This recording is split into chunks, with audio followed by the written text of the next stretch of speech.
Does that sound okay? You sound awesome. Cool. I'm back. I haven't sat at this table in 2 weeks. I've been on the road for 2 weeks.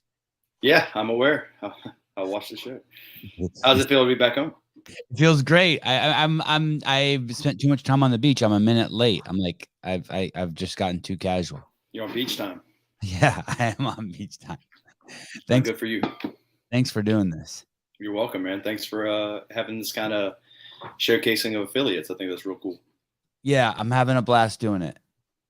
It's before we start, Nicholas Sellers, Thomasville CrossFit. Yeah. Established in 2012. Now I'm Yep. reading. I got you. We're a strong community that believes in hard work and commitment. Just spoken like a true CrossFitter. Keep it simple. I can't remember why this actually started. Why I was just like, fuck it, I'm just gonna talk to just a gang load of affiliates. I can't remember what inspired it.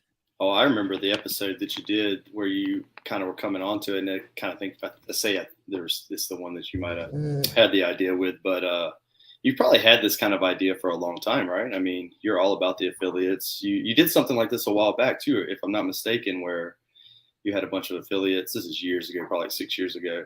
Yeah. You had a bunch of affiliate owners kind of do the video and try to win. Maybe it's win some stuff for the gym or a showcase. Oh yeah, like that. That's right. I do remember that, but I can't remember this time what made me think. There was something that we did a few weeks ago, and I just remember Susan and I going, "Shoot, it would be cool to try to."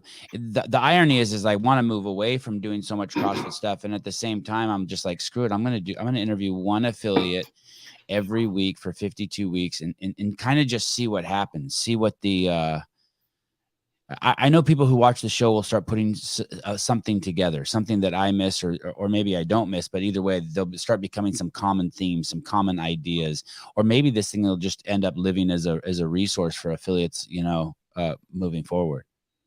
Yeah, it might. I think your show's kind of, what would you say, like an eclectic blend of all kinds of cool stuff, whether it's UFC, other sports. Right. Yeah, I mean, this is stuff that you're into. That's cool. When I did the show for CrossFit, there was this one response we got from the affiliates that I was tripping on because I never ever expected it. They said, there was very I don't know. I guess I can say it. There was very little communication from HQ to the affiliates. Greg refused to spam them. He was really adamant about never sending the affiliates an email unless it was like crazy specific. I appreciate that. Yeah. He never wanted to spam them. He only wanted to send stuff to people's inbox that added value. He never wanted to ask anything of the affiliates. He didn't want to sell them anything. Like he didn't even like it. Like in the journal, if we showed a video of like a level 1 seminar, we wanted to put a little button there on the side of the video or in the journal that said, hey, if you want to attend a level 1, click here. And he'd be like, no. That's not the point of the video to sell them anything. And we're like, and we would argue back, hey, we're not trying to sell them anything. We just want to give them an easy path to the L1, and he would refuse. He wanted it. No, go ahead. Sorry, I didn't mean to interrupt you right there. When I started doing the podcast, affiliates started saying, holy shit, this is so awesome. This is great communication from HQ. And I was like, whoa, I didn't expect that at all. They just liked, because I guess throughout the podcast, I would drop little bits like, oh, today we're going over here, or, today we're doing this, or we're making videos for this, and it would just, I guess it gave people insight behind the curtain of what was going on, just unintentionally. Yeah. Yeah. I could see that. The thing I appreciated CrossFit not bothering me. I had my hands full enough with members, and all their stuff going on. I appreciate the model of the affiliate model. Like, hey, let the cream rise to the top. Let's see who makes the cut. And if you're getting people fit, you're losing the weight, you got the performance side of things going on, and you're hitting people's goals. Like, well, you're going to stay in business. You're probably going to do a good thing, What do you think you would have done if you didn't run a gym? Or do you have another job also? No, man, I'm retired from the Army. I would have. Oh, gosh, what does that mean, retired from the Army? It means they pay me without working. You were there long enough. No, not me. No, I have a medical retirement from the Army. Okay. Yeah. So you got retired. Something happened to you, and you're like. Yeah, I got retired for sure. Is that where you want to go to there? Sure. Yeah. I'd love to hear that story. All right, cool. It's kind of I got retired from CrossFit. I'm not getting paid, but I should be. No, you just got. It's not retired, bro. All right, yeah. So that's kind of where my CrossFit thing started. I guess to give it some background, I was in the Army. Spent 3 years in 1st and 25th Infantry Division in the 25th Brigade Support Battalion. Spent another 3 years in the 82nd Airborne. That was my Army experience. Got a couple deployments in, and on one of those deployments, to give you the in-depth one, because I did tell you I'd be an open book. I was just to simplify, it was blown up, and you can't tell. Got the shirt on, but if I took it off, you see some pretty good scarring and stuff like that. So I got blown up. Tried to stay in the Army for a while. Kind of had the mentality that I was going to be able to bounce back from this, get stronger. I was only 21 when that happened. So in my mind, I'm basically still bulletproof no matter what. And it wasn't the way it turned out. I ended up not being able to hack it anymore, especially in the 82nd, and ended up with a medical retirement. Had some rank in the military, so that's nice. And so the retirement was good enough. It was I would probably have done that, and I did that for a while. When I got out, I just sat on my butt with the money that was in my account and cashing retirement checks and being a slug. But that right there is that's how I got retired. And to go into that, just to give you some of what happened back in 2004 in Mosul, Iraq, there was a chow hall bombing, and anybody can check this out. There's plenty of people that talk about it better than I do. I wrote pretty cool stories about it, but I think I actually got all the names of the people that died that day in that chow hall bombing on my Instagram from probably like my last post. I don't put a lot of stuff up there, but that's one of them. And so anyway, one of the missions right there we were doing was training the Iraqi National Guard, along with other all kind of just support ops and stuff like that was going down. But we're training the Iraqi National Guard. There's a group of probably 50 of them in there. They're learning everything under the sun, how to be soldiers. But a guy infiltrates, and I could be off on this stuff a little bit, but a guy infiltrates that unit. He's got a ton of C4, not literally a ton, but a bunch of C4 wrapped around him as a belt. We're all in the chow hall. He blows himself up. There's shrapnel that goes everywhere. Something like 13, 14 people died that day, and a ton of them are wounded. I'm one of them that was wounded.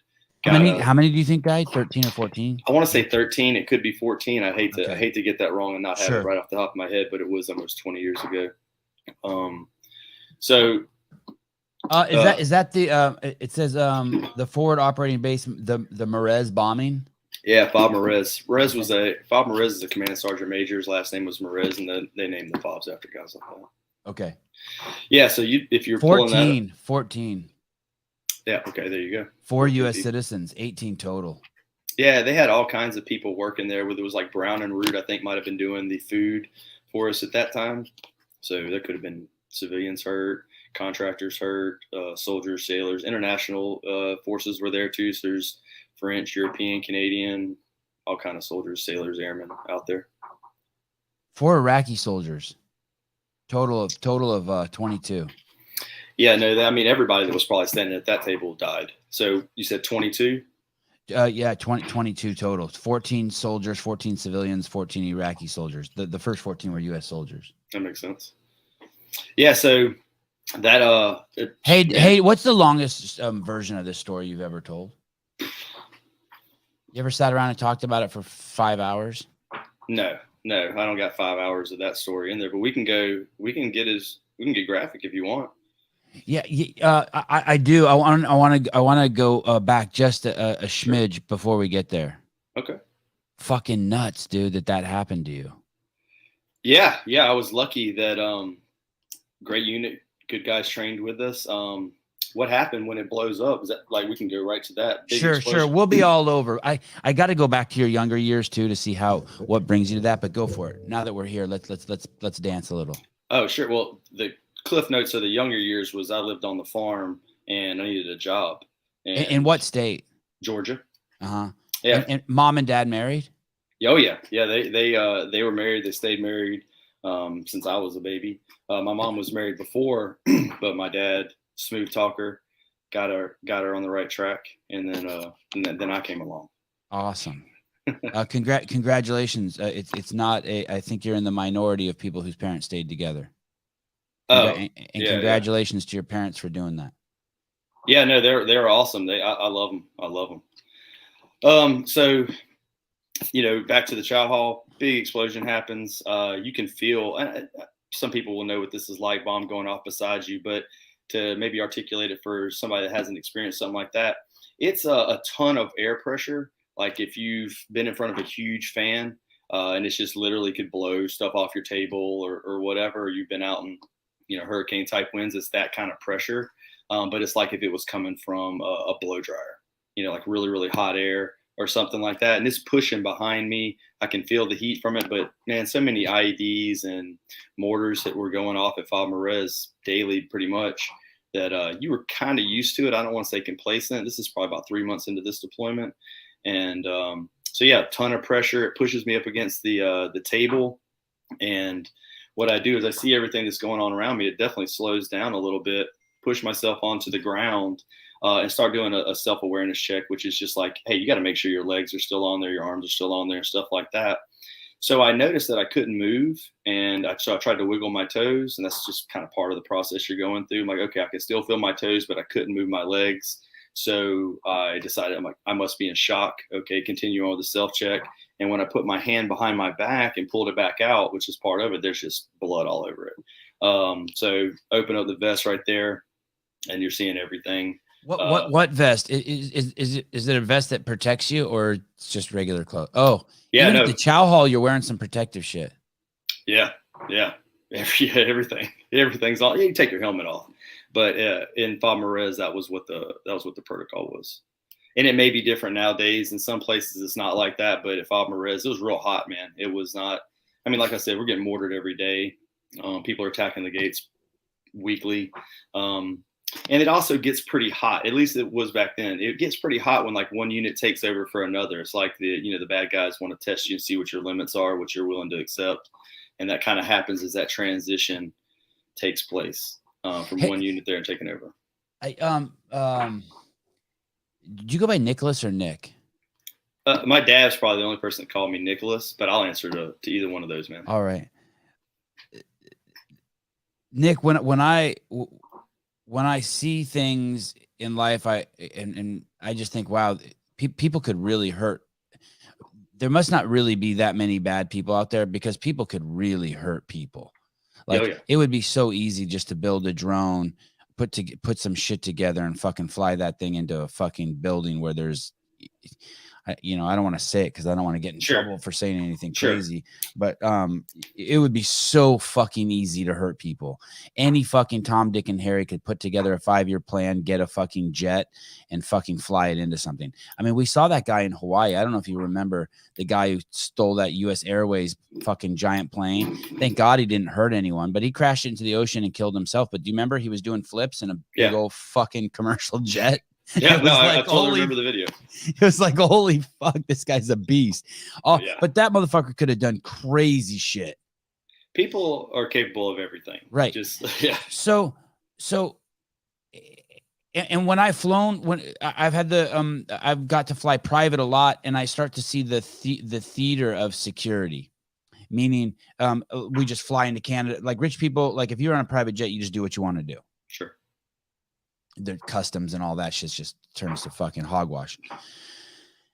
And I look at the fucking the turtles and monkeys and just goofballs working TSA, right? They're just metabolically deranged, just fucking don't give a fuck, trying to make $12 an hour so they can get home and go to the movies with their girlfriend. Yeah. How does someone? Is it the same in the U.S. military? It's just how does someone get in there with a bomb? How did someone? I don't understand. It's like a beehive. You would hope that like a beetle couldn't get in and get the queen. All the other bees would just whoop his ass. How does that happen? Or is it like, come on, Sevan, you just explained it. Like, Yeah. It, I mean, it is look, like, so there's not like, there's people not, are smart, man. And okay. people are complete. Okay. People are smart. Anything's and people are possible. If you stupid. want to hurt someone, it can be done. Yeah. I mean, look, this isn't going to shine a positive light on the military. So to all my brothers and sisters out there, don't take offense. But look, and I'm one of these. There's a lot of D students in the military, and that was me. Like, I needed a thing. I needed something to reset. So to give me some direction. Okay. Right. So Right. people can be complacent, man. People can get comfortable. And that's what they were like when you have one unit come in, another unit transition, and they take over. Like, that's that check. They're making sure you got your game up. They're the bad Like, guys, are there they're the good soldiers guys. at the checkpoint showing their favorite OnlyFans girls, and some guy walks by with a bomb on and just waves at him and he's in? Yeah, no, probably not. But Oh, okay. I'll It's give not you that this. bad. Okay. I'll tell you this. And this probably shouldn't.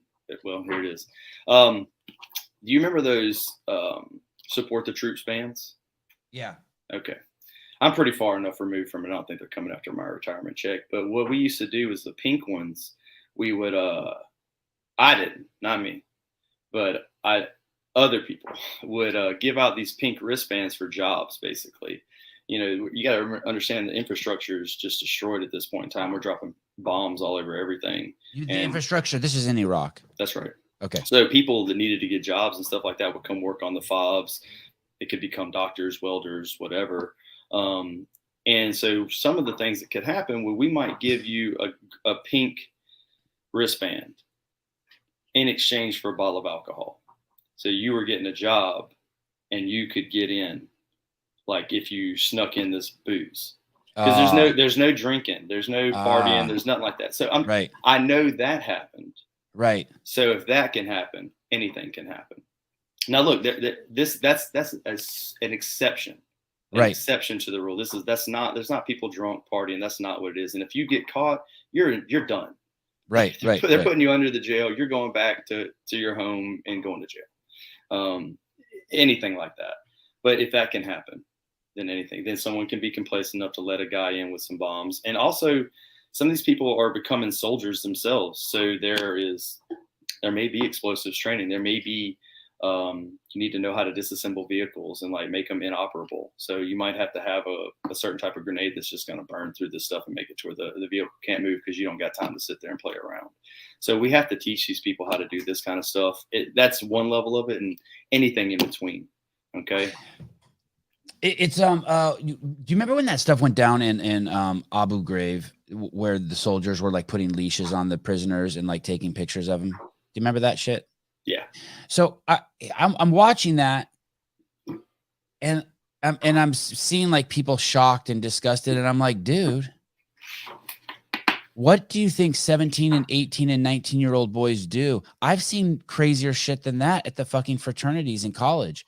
They'll build a pyramid out of naked guys and fucking right in the fucking main square, and then the other dudes will throw piss and shit at them, and that's called hazing. And there's this like expectation. I don't mean to be defending this behavior, but there's this expectation of men that's completely fucking unrealistic. These are fucking boys. They want to do two things. They want to fight and they want to fuck.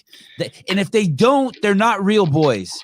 This is like gold feels like this. And boys behave like this. This is it. Yeah. And so like, it's hard for me to blame like if me and you are sitting around and we're not kept busy, of course, even if we don't want to drink, we'll want to trade a wristband for a bottle of alcohol, just because the same reason why we throw rocks at cars. We don't want to hurt the cars. We just want to see who can hit the car. Oh yeah. Right? Look, I mean, we're boys. I'm with you. And look, and to hit on some of that, I'm not sure if it was Harvard, if it was Yale, if it was whatever university, but they had this like, it's kind of referenced a little bit, where it was like some of the students were prisoners, some of them were guards. And by the end of this little exercise, maybe only a week into it, like they're being complete dirtbags to each other. Yes. That's in a controlled environment, man. It's very controlled in any forward observation base. At least it was for my experience. So, Stanford prison experiment. Yeah. So if that can happen, I think I understand what you're saying with that. And look, I don't blame anybody. I don't think complacency. Right. And you weren't. Yeah. It is. I wasn't perfect 100%. I guarantee if you put a microscope over me, then I would have messed something up too. Did you think you were going to when you were there and that bomb went off? Did you think you were gonna die? I'll tell you something freaky, man. I used to have this dream. All right, when I was a kid, you know how people have dreams of falling, right? And you get the experience, like this exhilaration of you're actually falling in your sleep. It wakes you up, pulls you out of your sleep. All right, so when I had those, but there was one that was real wild, and it was about getting shot or stabbed in the back, and it was a recurring dream. Maybe it happened half a dozen times a year, and this was from a kid. Pre-military, like you had no. Oh yeah. As a kid, all through my life, it would be like my buddy stabbing me or getting jumped, and it's like in your dreams, your worst dreams, kind of stuff, And it would wake me up out of it. And then when I landed in country, and we're like, I think we're in Kuwait when we land, and we got to do about 30 days there, just kind of acclimating to the area. I was like, oh man, I feel like this is gonna suck. I had a bad feeling in my gut, and then. Do you tell anyone that or no? That's just that's internal talk. Okay. Yeah, that's me. Bad feeling in my gut, and then after that injury, I've never had that dream. That's 20 years ago. Oh, I know, right? So I'm not. I say a premonition, right? But that's freaky. Like to me, that's a little weird. Did you think you were gonna die when you're feeling around the blood and like you're there? You're like, oh, fuck. And I'm assuming your ears are ringing, right? No, my ears weren't. I don't remember like a ringing in my ear. Nothing like that. Did I think I was gonna die? No. Super confident, super cocky. I mean, no, not at all. And plus, man, we had been through so much training, and this is a very strong unit. It's not just Joe Blow who's doing it on the weekend. Like, we're professional soldiers.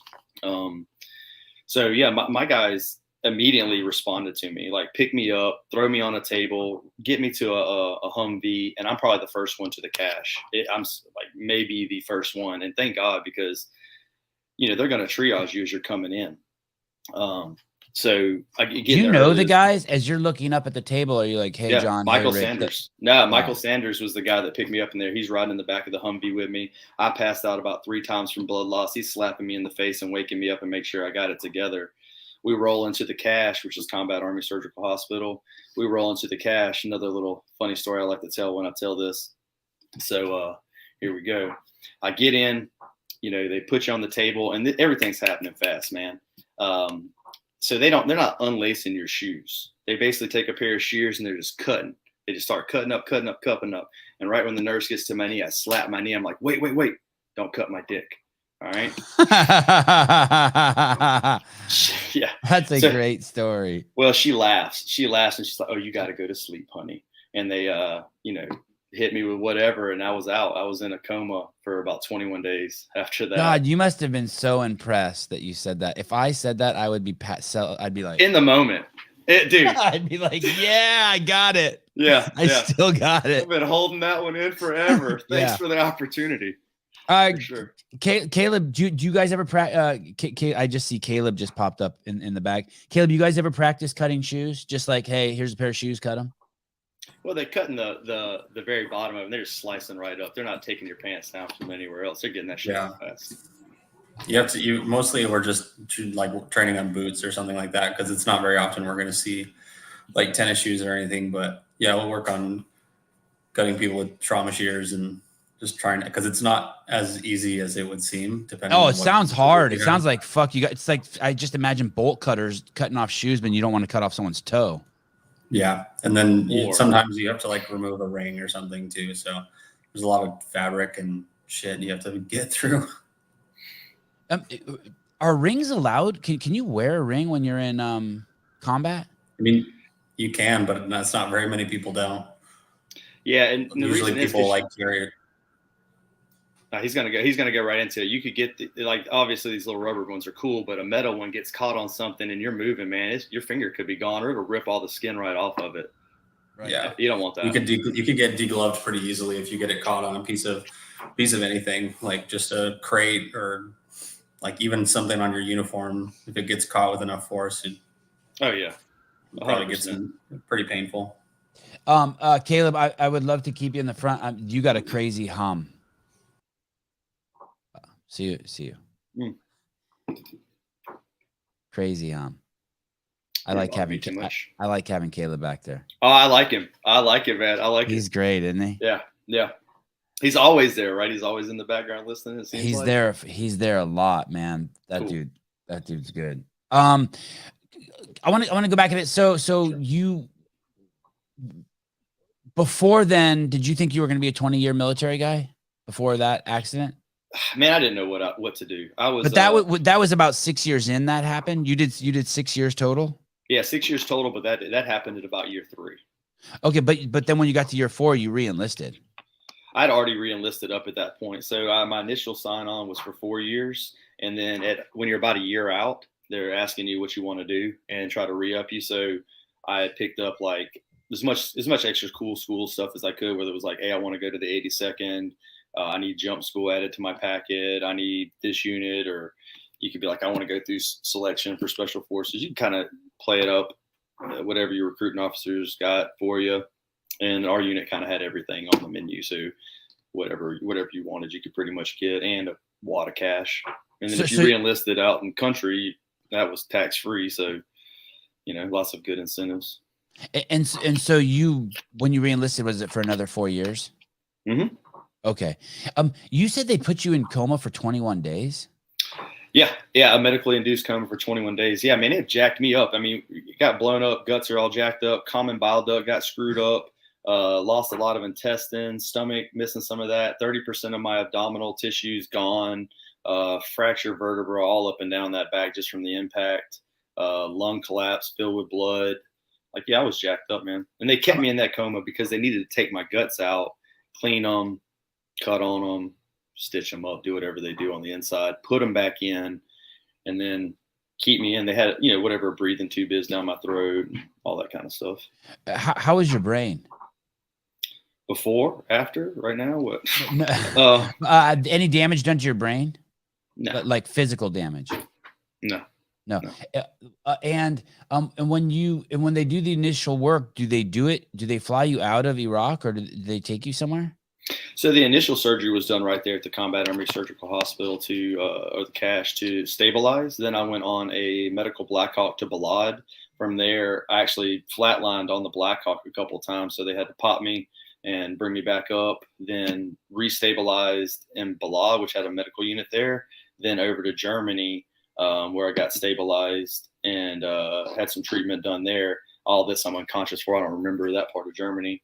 And then I get flown back to the States. My parents are made aware. Then the Army brings my parents to the hospital that I'm at.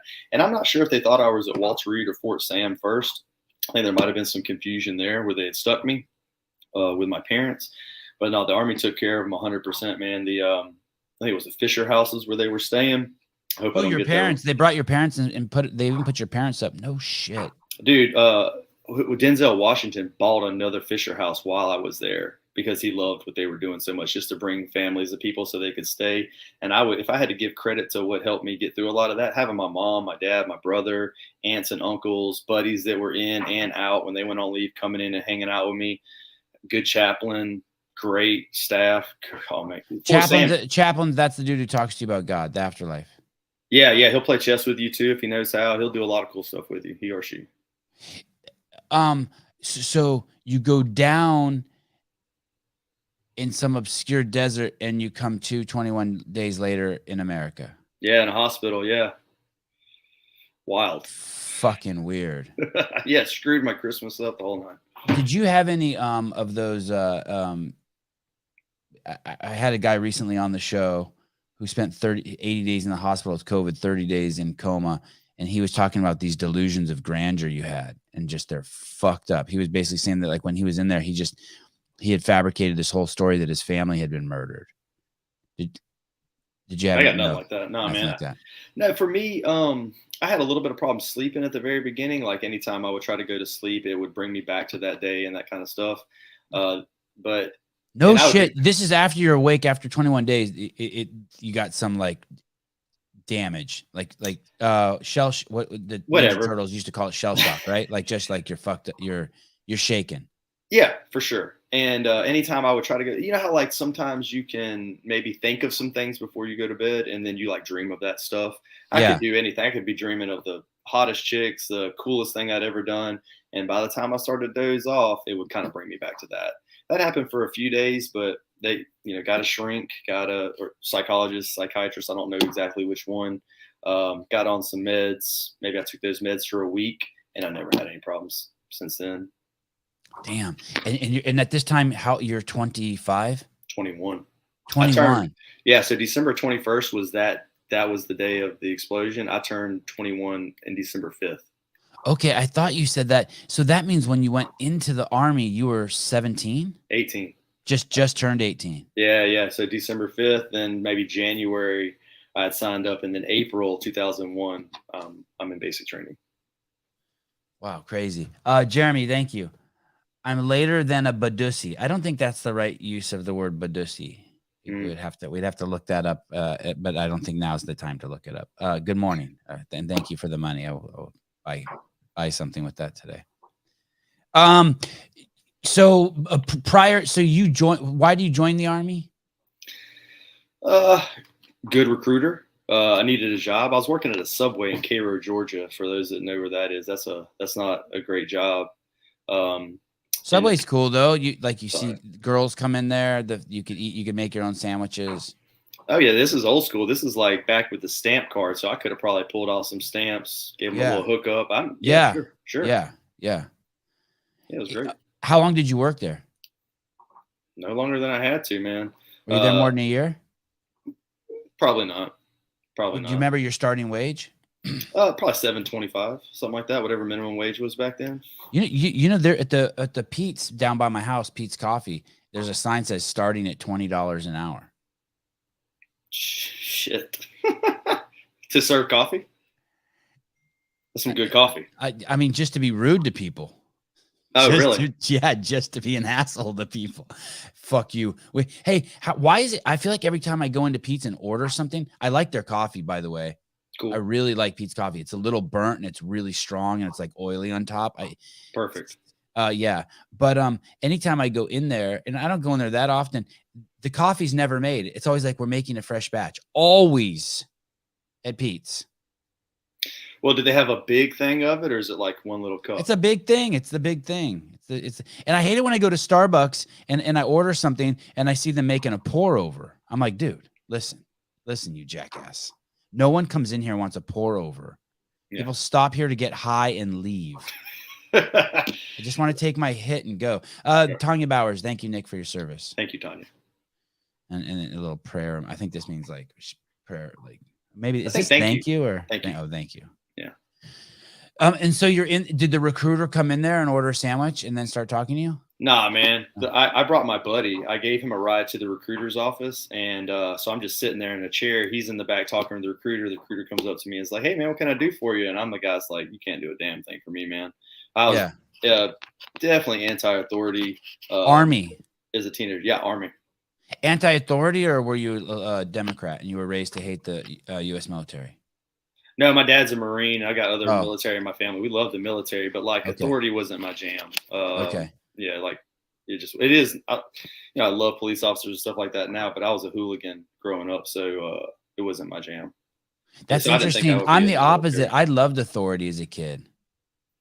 Well, you probably weren't doing the same things we were doing in Zachary, Louisiana. You're not throwing rocks at them and running around your skateboard, trying to skateboard off with the cop car. No, I did bad shit, but not like that. No, I didn't fuck with authority. I kind of just avoided them, but I still liked authority.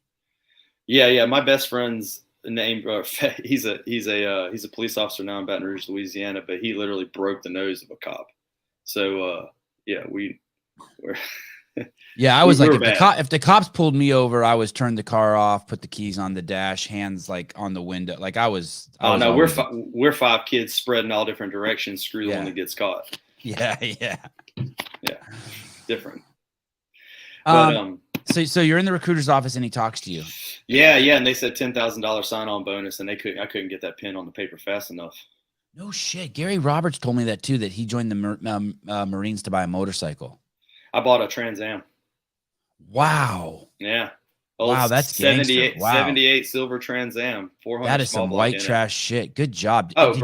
Look, when I found it, we were four buying in the back of the Nisqually Indian Reservation in Fort Lewis, Washington. completely not supposed to be there. Find our way out the woods into Podunk, whatever, Washington State. Yeah. And I go pee behind the building of whatever 7-Eleven gas station, and there's a used car lot next to it, and I sell that gray Trans Am for like $3,000 or $4,000 or something like that. Like dick in your hand, shaking it off, and be like, "Oh, I'll take that Trans Am over there." I was like, "We're coming back in the morning, man. I'm getting that." I mean, that's like Smokey and the Bandit right there. I needed that. That's exactly what I was thinking. Burt Reynolds. Dude, how old are you? 18. No, like right now. Oh, I'll be 40 on December. Wow, you know Smokey and the Bandit. That's hardcore, dude. Who doesn't? That's hardcore. I mean, I'm 50 and I'm barely old enough to know it. And man, that shit was crazy. Those Burt Reynolds. That was the one where he jumps the car at the end over the whole premise of the movies. He jumps the car at the end over the ravine. I think that's one scene in it. Yeah. Yeah. Wow. So then you join, and are your parents pissed or happy? Oh, look, man, we, at 18, we were butting heads and stuff like that. So pissed? No, definitely not pissed. My mom probably was, because I just came home and was like, "Hey, I'm joining the Army." We didn't have a conversation about it. And I was like, "I'm leaving in a month." You know, it was kind of real quick. And I've been like that. I've been like, "Hey, if something's cool, we're going to go do it," and never really worrying too much about it. We'll figure it out later kind of guy. Do you have kids now?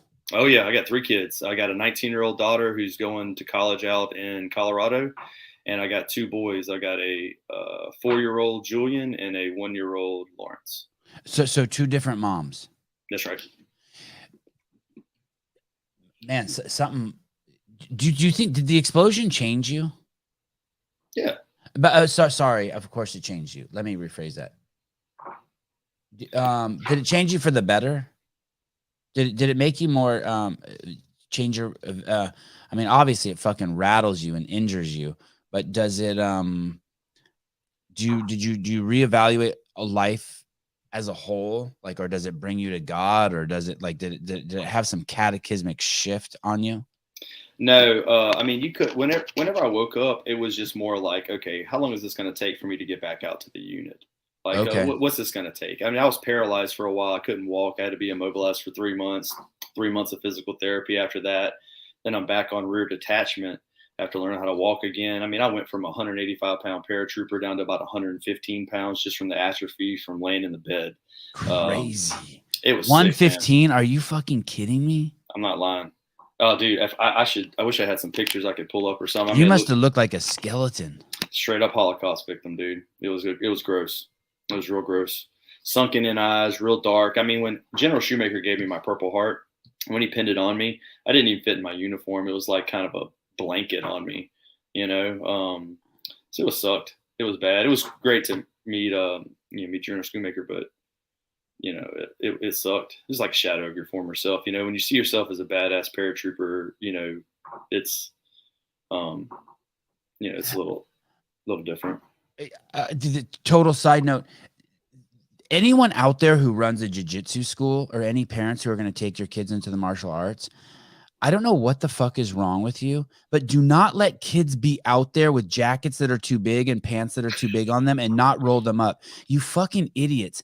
I take my kid to a jiu-jitsu school. I love the fucking instructors there. I respect you so much, but you have a kid on day 1 out there whose hands are behind his sleeves and he's stepping on his pants while he's sparring. It is fucking, do you not want the kid to stay? Do you hate him? What's wrong with you parents? If you're a parent and your kid is in that situation, walk over to the edge of the mat and say, "Hold on." Call your son or daughter over and roll their sleeves up. Protect the dignity of your kids. Set your kids up for success. I am not for babying, but you cannot put a 7-year-old boy out on a mat with 15 other kids who can already whoop his ass and then fucking make him look like the scarecrow out there. Well, then you're giving those other more experienced guys something to grab a hold of. Do you got your kids in any no-gi classes? All that shit. My kids are savages. Zero humility. Well, just go no-gi. Then you don't got to worry about the oversized gi. All that shit. But I just cannot believe that. Yesterday I saw it again. 2 new kids. Oversized gis. Just roll them up. I will stop the whole class in the middle if my kid's gi unrolls. Wait. Avi, come to me, son. Cool. It like, why they get fucked enough in there? They get smashed and beat up and they have to do horrible shit. Why do they have to fight with their clothes? It's so messed up. Messed up. Anyway, I thought of that because I thought of your uniform and I just pictured you just flopping around in it. Well, it was just big on me, right? It's just big on me. Right. I mean, yeah. That's a different thing. You were fucking emaciated. Yeah. Hey, how long before did you go without eating solid food? A little over 3 months. It was just a feeding tube through my nose. Nuts. Hey, are you pretty normal now? Like, do you have a colostomy bag now or anything like you have to deal with? No, you're good. Yeah, no, man. You pee and poop like a regular human. No, not like a regular human. It's a little bit different. It's a little more loose. But that's just my GI tract's jacked up, man. Oh, right. Okay, because you have sections missing that may have digested stuff. Are you on vitamin, like certain nutrients then the rest of your life? Yeah, meats, vegetables, nuts and seeds, some fruit, low starch, no sugar. Ah, yes, I've heard that before. Yes, it's interesting how that works. Yes, you're not on any medication for your track? No. Crazy. No, I've been able to manage it with diet and nutrition. I mean, look, this is coming from long-term prescription of Nexium, B12 injections, iron deficiency, because there's chunks of my intestine that are missing. I have a nutrient absorption issue, so you just got to pack it in, man. You got to eat. It's harder to gain weight because I'm missing intestine, missing some stomach, but you eat, then you keep eating, you eat a little more, and just make sure you're keeping crap out of it the best you can, and it'll help. I mean, I had pancreatitis for 1 week out of the month for like years. And that's What is that? Well, when you look that one up, you're going to find out that it sucks, but you're basically vomiting up the bile to digest your food. Oh shit! And eventually it went away. You found the right things to eat so you don't do it. Yeah, I was prescribed a diet, a bland diet, no fat diet kind of thing, mimicking the Mediterranean kind of style diet the best you can, I guess. No alcohol or anything like that. And I followed it to a T, and was still having issues, still getting pancreatitis, getting in there, and it's rough. And then it really sucks as you're talking about this. It looks up there with like alcohol abuse. It's probably real similar to Crohn's, that kind of stuff. But when you're talking to the doc and you're like, "Hey, man, I'm listening to everything you say. It's just still not working." They think you're a closet alcoholic. They just don't believe you that you're not drinking. So, do you get out in the sun a lot? You go outside a lot? I try. Yeah. Yeah. Why do I not look tan enough for you? No, you don't. I'll work on it. You look really good. You look lean and mean. Thanks, right-eyed, but I'd like to see a little more vitamin D on you. I'll work on it, man. So you, before you went into the Army, did you do any fitness stuff? Did you play any sports? Yeah, I played baseball in high school. Any kind of sports with friends and stuff like that. Sure. And did you have any inkling at that point that you liked physical activity, or was it more like you played baseball just to be with your friends and throw the ball and hit it? Or did you like feel any like, oh, this is fun, I'm digging? Like, when did you start to build a relationship with your body? Like, I'm gonna move this thing. Probably as soon as I started liking women. I mean, you want some muscles then. So I remember having the little bench outside under the carport with like the concrete weights. It was like filled with concrete. So as many of them as you could stack on that skinny bar. Do a ton of bench press, followed up by some push-ups, crappy pull-ups that you can do and stuff like that. But that'd probably be the extent of it. And just playing sports. And then, so you were already developing fitness habits. Didn't know it then, but sure, yeah. Yeah. I didn't know it then either, but you still did it. Like in the kitchen, I got kicked out of the house at 16, and in the place where I lived, I put a bench press in the kitchen. That's legit. Right. You know what I mean? And then just like dudes would come over and like, no matter what you were doing, even if you were drinking beer at 16, like someone was always on the bench fooling around, or there was some contest, or right. I didn't have a lot of weights, but like usually max reps. So then you go into the Army, and what do you think of, does their fitness program and the requirements they demand, do those intrigue you, or do you have any ego in the game where you're like, hey, I'm going to graduate from my class the most fittest, or anything like that? Yeah. I looked at the Army as a second chance. I kind of had a chip on my shoulder. In hindsight, you look at it as a second chance, or even when you went in there? No, going in. Wow. I knew this was going to be. So you were maturing at that point. You were maturing. Okay. Yeah, for sure. I mean, I dropped out of high school and got a GED. Wasn't my thing, and I was being a knucklehead, getting in trouble and stuff like that. So when the Army was an option, I looked at it as a fresh start. And a funny thing about it for me was, I was embellishing stories that I had when you're just talking and you're chatting. And then I found out, really, I kind of just realized that everybody was full of shit in there. No, everyone in here didn't have a Mustang or a Camaro and wasn't dating the high school cheerleader. If that was all true, we wouldn't be a bunch of dummies in this room together. We would have been doing something else.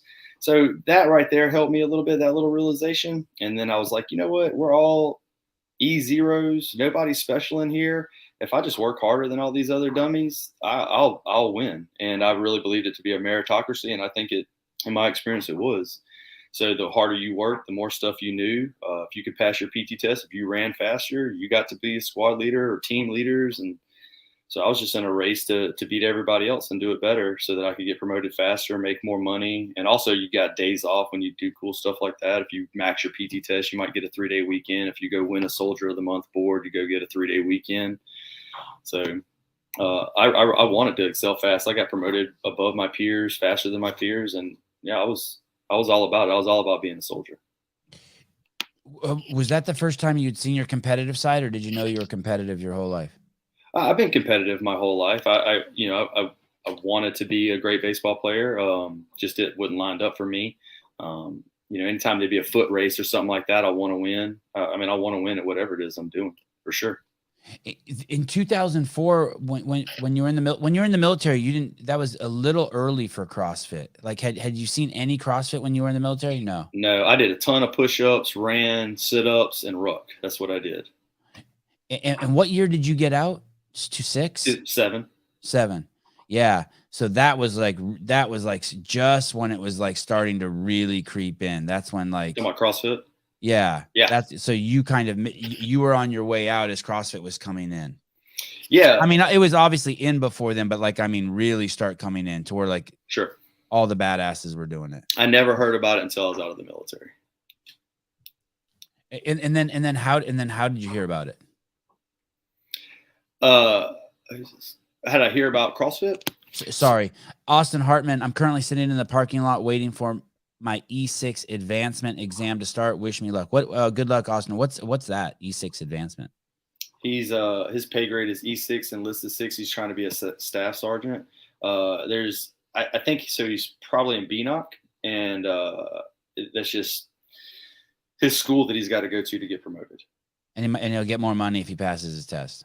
He'll get more money. He'll get a rocker on his rank, and he'll be able to be a platoon sergeant. Will he have less time to listen to this podcast? He'll have more time listening to this podcast. Good luck, buddy. Good luck.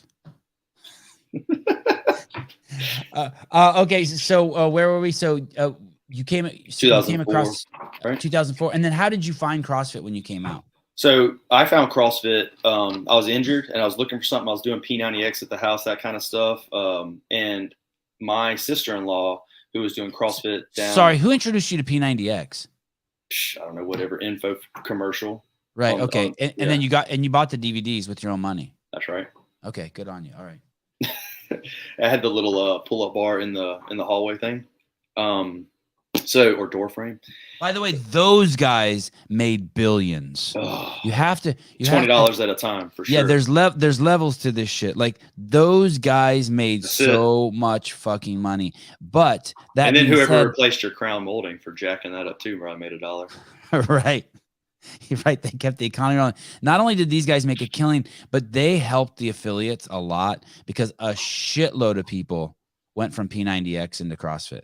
It's a very nice evolution of fitness. But go on. So my sister-in-law she was doing CrossFit down in Avery's gonna kick my butt right here. CrossFit Central down in Austin, Texas. Remember it was so like a brother's wife. Your brother's wife. My wife's sister. Your okay, sister-in-law. Okay, your wife's sister. Okay, Jeremy Teal's gym, CrossFit Central is what all the girls were at there back in the day. Was it? I think I want to say Carrie. Rebecca Voigt there. Was she there? I don't remember. Was Kristen Clever there? I'm not sure who was all at this gym. In Austin? I might be totally messing that up. Yeah, I think you're thinking of Carrie Kepler and Jeremy Teal. Can you bring up CrossFit Central? Oh, okay. He's on it. That was one of the original gyms in Austin. Probably top 300 gym at some point. Yeah. And it had like They the may. two I don't even C's know if going they're over it. still there. Oh shit, they are still. Yeah, there there you go. Top left has those two C's. That's the one. Yeah. So she was going there while she lived in Austin, and whenever they had heard about my GI issues and they're hearing about paleo and stuff like that, she was, and we had tried everything. We're listening to the docs. We're doing all kinds of stuff. I'm still dying, basically. She's like, hey, you guys should try this paleo thing. It basically will fix anything for you. And that was the mentality of it then. But it did for me. I mean, when we were reading the testimonials from the Paleo Solution by Rob Wolf, they sounded so much like what I was going through and all this like Crohn's kind of stuff. So we're like, all right, we'll try anything. You know, I can still remember the first time my wife made green beans. You know, for the first time we were trying to do it we were just trying to bake everything. We're trying to be super healthy. So we find out through CrossFit through the paleo community, actually. So through Rob Wolf's book, and they talk about it in there. So we look it up, and I find CrossFit, go to .com, had no idea anything about it. I didn't even know about bumper plates. So when I see my first WOD I saw was Annie Sakamoto doing Fran in like 3 minutes and some change or something like that. And I'm like, oh, I got this. This would be great. So I didn't know how to clean it. No, snatch, didn't know how to do anything, but I had a squat rack and barbell in my house. And so it looked like 135 on the bar if you don't know bumper plates. So I load the 45s up on the bar and I'm trying to do a thruster. I can't even clean 135. I think I maybe weight. I probably didn't even weigh 135. All right. And so I didn't know what the heck was going on. Go figure it out. Oh, it's 95. Okay. Go get the 25 pounders, put it on there. This is 2007. This is probably like 2009, 2008, Okay, 2009. something like that. Okay. Yeah. When I retired, I sat on my butt for a couple of years and was a slug. Okay. What's just the heaviest you got? What do I weigh? No, what was the heaviest you got when you were just sitting around? I didn't weigh much, man. So you didn't put back on the weight? No, I had all those GI issues and gut issues and stuff like that. It was hard to just keep down food. There was no weight gain or anything. So until I found paleo, I couldn't gain any weight. Because I couldn't keep it down. Right. Anyway, try Fran. 17 minutes later, I'm dead.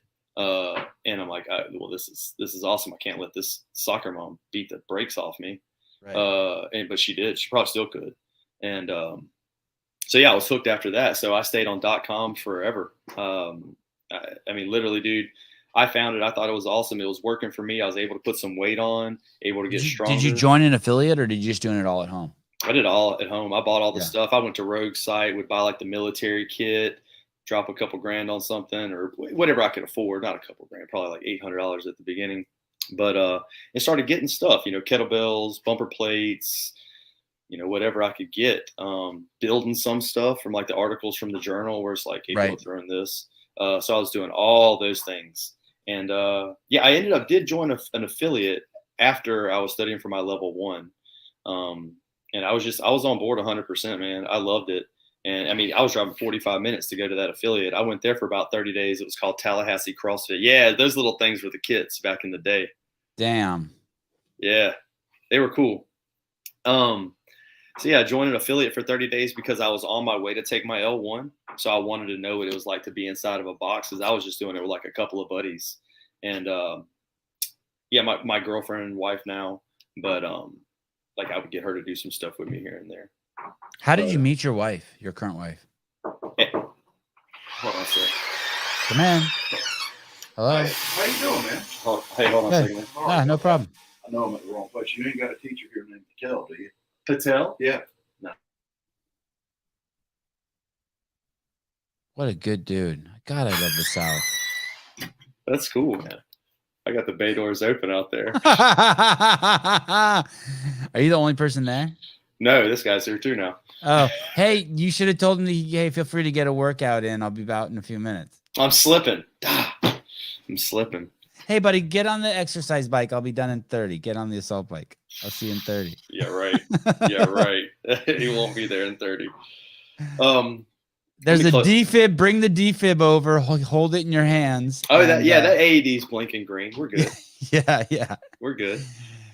So yeah, man, I was on the journal 100%. I knew I wanted to open a gym because we didn't have one here in Thomasville, and I thought it'd be a good move. But after experiencing it, I knew I had to share this kind of stuff. It worked for me. It kind of could work for anybody else. And there's a need for it in Thomasville for sure. There's a lot of unhealthy people down here. We're working on that though for sure. But yeah. Do you think that someone called me yesterday, pretty well-known character in the gym, in the community, and they said, "Hey, I just wanted to tell you thank you." And I said, "Sure, what for?" And they said, "Well, for the last 2.5 years, you've been talking some shit, and I know it's not popular, and I know you lost your Instagram account because of it, but you've been keeping a steady drumbeat, and your message is heard, and now slowly but surely, the shit you've been saying for 2.5 years, people are starting to wake up and be like, oh shit. Oh, you're authentic, man. Yeah, you were right." And I said, "Oh, thank you." And he goes, "I'm sorry." And this person's like, "Hey, I wish I could have said more shit with you." I'm like, "Nah, not everyone doesn't need to say shit. Some people need to keep their jobs." I had the ability to talk a little bit of shit just because of the place I had landed. Not that I'm like super duper secure, but I'm secure. Sure. I'm on a high ledge. Did you? Did you feel that also? You're like, okay, I got some security. Like running an affiliate's not easy, but I got some security, and I got like I kind of haven't. Now that I know this, I kind of have an obligation to hang my dick in the wind a little bit and do this. Definitely. You did feel that, yeah. Especially having kids, right? The kids didn't come into it so much as it was to me. Like it helped me. It helped me a lot, man. It helped me get the confidence that I could do stuff again. What helped you? Starting the affiliate? CrossFit. No. Right. And so that's where it was like, okay, we got to do this. Talking to my wife and saying, hey, this is something we got to do, and we're going to pull the trigger on it. Yeah, I have the military. Meaning you were in a bad spot. Like when you were sitting there for those 2 years, you're feeling sorry for yourself. You're kind of just like fuck it. I'll just let life pass me by. Damn, I'd hate to say it like that, but yeah, sure. Yeah, I was in a rough spot. Yeah, my wife definitely helped me through a lot of those kind of dark times where you're just kind of sitting back, leaning on the military retirement and playing a shitload of World of Warcraft and smoking dope. It's not the way to live. You know? Like marijuana. Yeah. Did you smoke it as a joint or in a bong? A bong. Bong. A glass bong? Yeah. Yeah. Uh-oh, I hear a noise. I think it's you fidgeting. Is it gone now? Yeah. There's a glass fan. bong. I respect a glass bong. I don't smoke weed anymore, but I respect a glass bong. Did you quit smoking weed? Yeah. Oh yeah. Yeah. You can't do both, right? You can't work out and like. I don't know. Sam Dancer said he had Fuck It Friday, and he's a pretty fit guy. Yeah. So I'd say yeah, you probably can. Isn't it weird that your wife? Isn't it kind of amazing she stayed with you? Like, I want to be with someone who inspires me. I think she saw the diamond in the rough kind of stuff. I mean, because I don't want to say I was like moping around being depressed. I definitely had a smart guy. I was going to school and, kind of still doing stuff. But I wasn't where I am now. I wasn't having the same kind of motivation I have now. I wasn't as much of a go-getter. But before that, in the military, I was. So I hadn't let go of that yet. It's not like I thought I wasn't going to be something someday. I just knew I had a setback and was sitting in there moping in my own pity and BS, Right. And then so when you start doing CrossFit, so first you do the diet. Mm-hmm. Some CrossFitters tell you to do the diet. And then that leads you to a video of Annie, and that's when you do that. And that's kind of funny. That's what I saw the Nasty Girls video that Annie and Nicole were in. And that one I was like, huh? The fuck is this? It's hard. Yeah. But I thought exactly the same thing that you did. I thought, oh, I'm going to go. I'll just go out in the backyard and do this. I'm going to find something that's like rings and do this. Yeah. And I had a kettlebell. So there's a lot of cool stuff you could do there in the CrossFit Journal, man. Oh gosh, it had everything. It still is. I mean, if you go back to 2004 stuff, it's still amazing information. I mean, dude, when I was getting ready for my L1, I went to the very beginning of the first published journal article that I could find. I want to say it was a 2003 or 2004 piece. And I read everything the CrossFit Journal put out from that date to current at 2012. Every video, every PDF, everything, multiple times. I still have the laptop that I downloaded all that stuff on. I downloaded it to the laptop so that if the internet went out, I could still pull them up and watch them because I knew it was something I was going to be doing. Caleb, could you pull up CrossFit.com? And let's look and see if we can find a link to the journal on the main site. If this guy Don, who's the new CEO, wants to do something better than anything that's happened in the last four years, they got a new website. Yeah, that was good.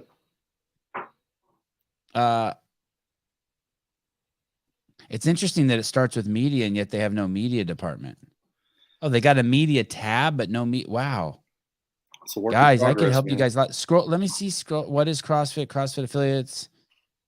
It's amazing to me that that they own this, that they bought, someone bought CrossFit, something, and their greatest resource cannot be found. Dude, the journal's where it's at. Fucking mind-boggling. And for those of you who don't know, I say with all humility, I've published more items in the CrossFit Journal than anyone else fucking alive.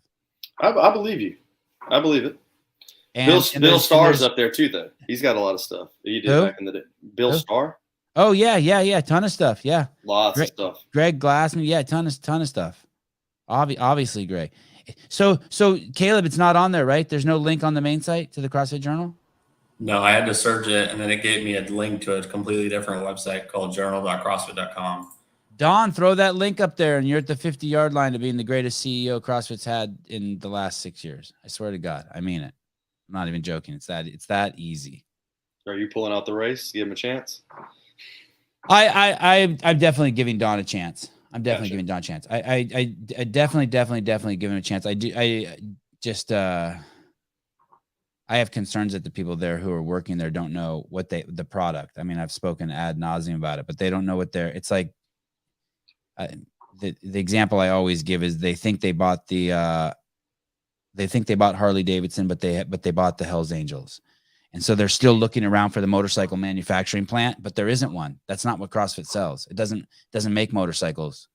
It's a lifestyle. It's not and so like I'm about to fucking wreck this guy. They had a president there, Jason Dunlop, Right. and now he's moved to Orange Theory. That's and right. if you just look at the shit he wrote, I don't. Oh my God. I got time. Whoever for that, man. hired him, it was like, dude, did you bring him in on purpose to destroy what CrossFit is? I mean, he talks like words like global brands and it's just like, oh, I want to throw like, dude, we're about saving lives over here. What the fuck are you talking about? You and Boss talked about it. So they're selling them. CrossFit is a methodology. So it's information. So the ownership of it is not really ownable. And all the information's been given away for free. Well, CrossFit didn't invent deadlifts. Right. Okay? Right. But and Greg would be the first to have said that, right? We all say that. No one's. Yeah. Yeah, they packaged it in a way that made it digestible for the general population. That's what happened, and that's great. And then looking at the journal gave you a lot of the steps, which would be like how to get from A to Z. You needed all the alphabet in the middle to help you get there, and that's what the journal was filling in. Where you had great coaches, like I was just saying, Bill Starr. Whether you want to talk about coaching information from Chris Spieler back in the day, where it was the coach's prep course, where you're talking about Chuck, talking about coaching or level 1 seminar stuff, like that stuff's in there, man. If you really want to be a great coach, it's already there. If you had an L1, it was free for a year. And if not, it was it $20, $25 for a year. Dude, the information. And still 95% of it was free. We charged $20 a month or something, but it was still, or for a year, it was so cheap, but still 95% of the content was free. That's what I thought was so cool. Everything was there, man. And I would still say, if you're going to try to be a CrossFit affiliate, or you're trying to be a coach somewhere, you should have your eyes on that CrossFit Journal for sure. It has more than you know in there. You're approaching 10 years. No, we've been a 10-year affiliate. We're a 10-year affiliate. I've been doing CrossFit for almost 12 years, but the affiliate's been open for 10. And what was your anniversary? Do you know the date for 10 years? July. Oh man. Okay, so you just crossed over the 10-year mark as an affiliate. Yeah. Who taught your L1 when you went to your L1? Chuck. No shit. Oh. Yeah, no, look, CrossFit Training just put something up 2 days ago with Chuck Carswell as being the spotlight trainer. He was there at my L1. He was there at my L2. My L2, me and my wife went to together, and it was his 300th seminar. So that means 300 weekends Chuck had been giving out information. You know what I mean? So that's years of doing that right there. And I wrote it. They pinned the comment up that I put up in. Oh, that's the one. I'm one of the pinned comments in there too. I don't know if you could find me. And I wrote it twice or real quick. So there's some typos in there, but yeah, man, the way I described it, his presence is that of a father figure, an experienced athlete. And I said something else, but that's kind of his persona. So you feel like he will bring you up. I try. Not on social media. Chuck Carswell is not on social media either. Good for him. Isn't that fascinating? You can't tag his ass. I love him, man. I got a chance to work with him judging at multiple years at the Atlantic Regional, and I just wanted to be around him and other of the similar. There you go. That's me. Chuck Carswell has been an inspiration, mentor, role model for me, an affiliate owner, CF Level 3. His presence is that of a strong father, an accomplished athlete, and a wise mentor. And having him as the flow master for my L1 and L2 was a great experience, and I took every opportunity to learn from him. I worked with him as a judge at multiple regional events, and I volunteered for those events just for the chance to work with Chuck. Holy shit. And others on the seminar staff like him. Wow. I've never heard that, but that is the best reason right there. Let's circle back to that. That's the best reason to volunteer as a judge. Oh, wait. Oh, can I read the rest? Sorry, Caleb. I think that might have been it, but so that I could hopefully steal a cue or a nugget of the great coaching knowledge he possesses. Thank you, Chuck, for being an amazing CrossFit coach for me to model after. Yeah, I never heard that reason to be a judge at the games, but that's a fucking great reason to rub shoulders with like Lisa Ray, Chuck Carswell, Eric O'Connell. Wow, Todd. Yeah, dude, what a great thing to do. You pretend you're going there for the games, but you're going there to meet seminar staff. Look, dude, and to hit on the judges train, which Hiller hits on more than anybody really needs to. Right. Oh, he's making a living doing it. Dude, let it go. What would he make? What would he make? I don't know. He's doing good work. I ain't gonna lie. He's saying some things that need to be said. Another part of it was he takes the criticism good too. People give it to him. He takes it good. I give it to him. He takes it great. I respect him. Yeah. So yeah, no, I wanted to be around them. Look, and just to give people some behind the scenes on what judging's like, especially with the games just being over. And I know there's some events that people like to bash on the judges. I had even put a comment up for one of yours, and you'd read it, talking about the bike event and how people are like, oh, the judges should be there, or like telling them what else. And I was like, hey, no, look, there'll be some confusion if you're trying to find your judge, and you'll probably get the wrong thing. But just to see what it was like, man, like you're going back there. And Chuck and them are telling you, like, if you screw this up, we'll pull you off the floor. You're not going to be a judge. If you can't do it, you can't handle that pressure, this isn't the place. Tell us now. And they're very serious back there. They have a ton of seminar staff. They have a ton of, like, the majority are either affiliate owners, CFL3 or CFL4. And I got put in my place as a CFL2. I say put in my place. I got checked pretty good by a female coach who was a CFL4, and I knew my stuff pretty well. This is at the event, at the games this year? Yeah, no. This is back in 2016, 17, that kind of stuff. Oh, I like this story already. Well, I go back and I'm like, we're just talking in the back, and this one female coach, she was asking me about your energy pathways. And because we're just kind of chatting up coach talk, and I really was like, yeah, I kind of understand it a little bit, but I don't really understand the why. And she's like, look, you need to know the why. So that, you can advance your program and keep going on. Like, you're a good coach, you know how to count reps, you're doing all the right stuff. But she put me in check right there on the spot. And that's what I wanted. I wanted to be around people that knew their stuff so that I could check and see if I knew my stuff to the level that I wanted to, because I want to be a great coach. I mean, part of, my own personal goal is to be the most sought after strength and conditioning coach in the Southeast region of the United States. I might not hit that goal. Wow. I've said it a million times, man. And I'll say it every day, just because, you set yourself a goal and work towards it. And if I fall a little bit short, that's cool. But, have something that you can work towards. So put yourself in those situations so that you can kind of try to rise to the occasion. And she really called me on my shit right there. And then I went back. I was like, you know what? I don't know enough. Even if I was a CFL2 at that time, I'm very confident, been running an affiliate. I was like, I don't know everything. And people so many times will regurgitate stuff they heard at the L1 and as if they know it. But you got to know this stuff left, right, back and forth to where you could explain it to a drunk at a bar if you really think you know your stuff, if you're trying to talk to a layman, because as a coach, you need to be able to pull that stuff up and give great modifications and be on the spot real quick. You can't be thumbing around thinking about it in a class. You got to know and be real quick with it.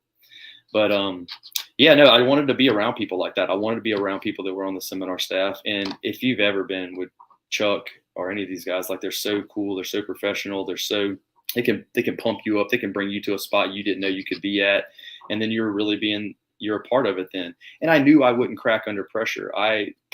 The this is where me and Hiller have a little bit of similarity. Like, you can see a lot of movements and know if it's right and know if it's wrong. Something will catch your eye if it's a little bit off. So maybe take a little bit closer look at it. But I also knew how to count double unders. I knew I wouldn't crack under pressure. I knew I didn't care who the person was. If it was a no rep, I was going to say no rep in the moment, on the spot, and not care. And the affiliate, for me, we have a pretty high standard here. We want, unless you've got something wrong, you're squatting below parallel. If that doesn't, man, if it doesn't hit the middle of that wall ball target and people see it, they'll call no rep from the other side of the room, man.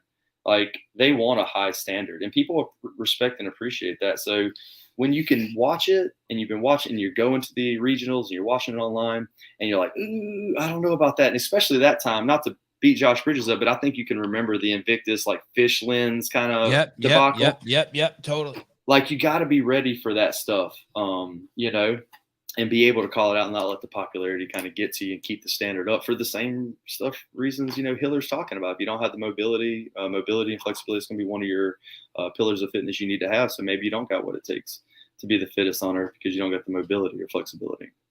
But, so yeah, man, I went to regionals, loved judging, wanted to be a part of it. My wife was a volunteer in the backside of things, working security and doing whatever they needed done. So we wanted to be in the community and 100%. Is your wife a cop?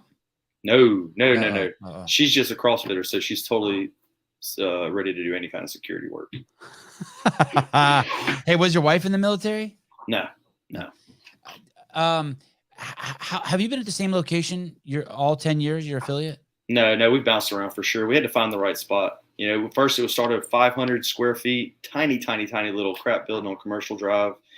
And we quickly blew up out of that, imagine like a garage where it's got like 3 bays or 4 bays of garages that are all 500 square foot little small things. Maybe there's a cabinet shop in one and a upholstery shop in another one or something like that. So we just started buying all those units out and cut the wall open. The landlord totally let us cut the wall out and put a door in there. And it was like 1 building, 2 building, 3 building, wow, all next to each other. Then we moved to another place that was way too big, like 6,000 square feet. But I was like, oh, we'll grow into it, which is a mistake.